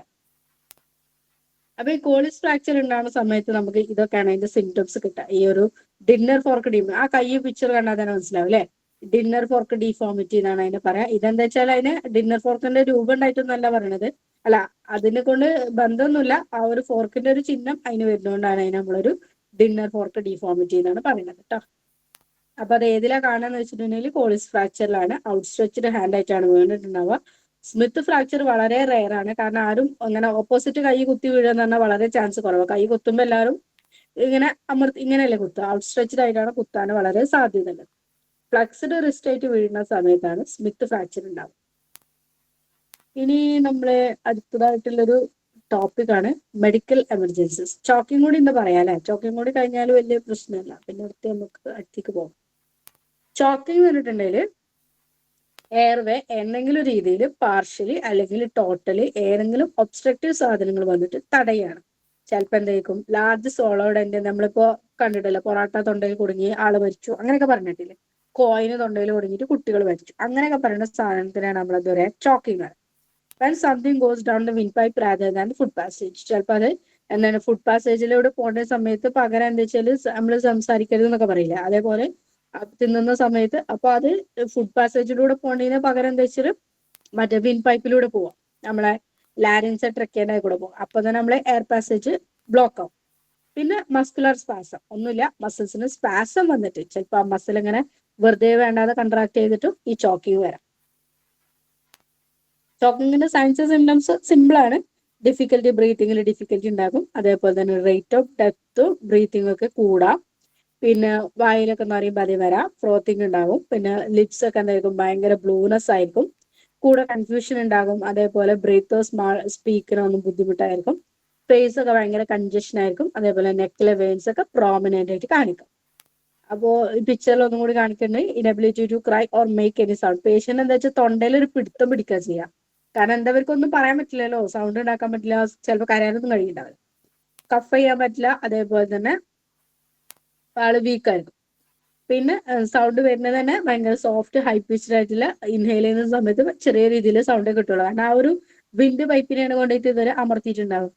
ബ്രീത്തിങ് കുറവായിരിക്കും. അതേപോലെ റിപ്സും ചെസ്റ്റിനൊക്കെ ഒരു കൺട്രാക്ഷൻ ഫീലിംഗ് വരാം. സ്കിന്നിൽ നമ്മൾ നോക്കുന്ന സമയത്ത് ലിപ്സ് അതേപോലെ ഫിംഗർ നെയിൽസ് ഒക്കെ തന്നെ ബ്ലൂ ആയിരിക്കും. കുറച്ചു നേരം കൂടി അങ്ങനെ ബ്ലോക്ക് വന്നിട്ടുണ്ടെങ്കിൽ എന്താണ് ലോസ് ഓഫ് കോൺഷ്യസ്നെസ്സിലേക്ക് വരാം. അത് അതിന് കൊടുത്ത് തന്നെ casualty may be clutching or pointing at there. അവിടെ പേഷ്യന്റ് അവിടെ തന്നെ പിടിച്ചിട്ടാണ് പറയും. ഇതിൽ ക്വസ്റ്റ്യൻ ഇതേ വരുള്ളൂ, ഹെംലിഷ് മാനർ എന്താന്നുള്ളത്. അപ്പൊ ചോക്കിങ്ങിന്റെ ട്രീറ്റ്മെന്റ് മെത്തേഡാണ് ഹെംലിഷ് മാനർ. അപ്പൊ നമുക്ക് അതാണ് ഹെംലിഷ് മാനർ എന്തിനാണ് യൂസ് ചെയ്യുന്നത്, അല്ലെങ്കിൽ അത് ഏതിന്റെ ട്രീറ്റ്മെന്റ് മെത്തേഡാണ്, അത്രേ ക്വസ്റ്റ്യൻ വരുള്ളൂ. അപ്പോൾ ഹെംലിഷ് മാനർ കൂടുതലായിട്ട് മെയിൻ ആയിട്ട് യൂസ് ചെയ്യുന്നത് ചോക്കിങ്ങിലാണ്. അപ്പോൾ പേഷ്യന്റ് നമ്മളെ ഒരു ബൈസ്റ്റാൻഡർ അല്ലെങ്കിൽ ഫസ്റ്റ് എയ്ഡർ പുറത്ത് നിന്നിട്ട് ബാക്കിൽ നിന്നിട്ട് നമ്മളെ ആ ഒരു കൈ ഇപ്പൊ ഈ പിക്ചറിൽ കാണിച്ച രീതിയിൽ കൈ ഫിസ്റ്റ് അവരെ അബ്ഡമന്റെ ഭാഗത്തേക്ക് അമർത്തി പിടിക്കുക. എന്നിട്ട് ഉള്ളിലേക്ക് നന്നായിട്ടൊന്ന് പ്രഷർ കൊടുക്കുക. അപ്പൊ ഇവരെ എന്താണ് ആ കുടുങ്ങിയത് ആ സാധനം പുറത്തേക്ക് തള്ളിപ്പോകും. ഇനി അല്ലെങ്കിൽ നമ്മൾ ഇതേപോലെ ചെയ്യാം. ഇപ്പൊ ലേഡിന്റെ പുറമേ കണ്ടില്ല, ആ ഒരു കൈ വെച്ച പാർട്ടിൽ നന്നായിട്ട് അടിക്കുക. ആ ഒരു ഫോഴ്സ്ഫുൾ ആയിട്ട് കൊടുക്കണം. അങ്ങനെ കൊടുക്കുന്ന സമയത്തും അത് വായിലൂടെ തെറിച്ചു വരാം. അപ്പൊ ഹെംലിഷ് മാനർ ആണ് ക്വസ്റ്റ്യന്. ഹെംലിഷ് മാനർ ചോക്കിങ്ങിന്റെ ട്രീറ്റ്മെന്റ് മെത്തേഡാണ്. കുട്ടികളാവുന്ന സമയത്ത് ഇതേ രീതിയിലാണ് ചെയ്യുക. നമ്മൾ അവരെ ഒരു കൈയില് അവരെ ഒരു നെക്കും അതേപോലെ താടിയെല്ലിന്റെ ആ ഭാഗത്തേക്ക് നമ്മൾ കൈ ഇങ്ങനെ ജസ്റ്റ് നമ്മളെ ഫസ്റ്റ് ഫിംഗറും സെക്കൻഡ് ഫിംഗറും ഇങ്ങനെ കവർ ചെയ്തുകൊണ്ട് നിൽക്കുന്നു. പിന്നെ മറ്റേ ഫിംഗർ കൊണ്ട് നമ്മൾ ഈ പിക്ചറിൽ കാണിക്കുന്ന രീതിയിൽ നമ്മളെ ഈ ഇത് വെച്ചിട്ട് റിസ്റ്റിന്റെ പോർഷൻ വെച്ചിട്ടാണ് അടിക്കേണ്ടത്. നമ്മളെ കൈയിന്റെ പാമ്പുവിന്റെ ഭാഗം വെച്ചിട്ടല്ല, റിസ്റ്റിന്റെ പോർഷൻ വെച്ചിട്ട് ഫിസ്റ്റ് ഇങ്ങനെ തട്ടുക ചെയ്യാം.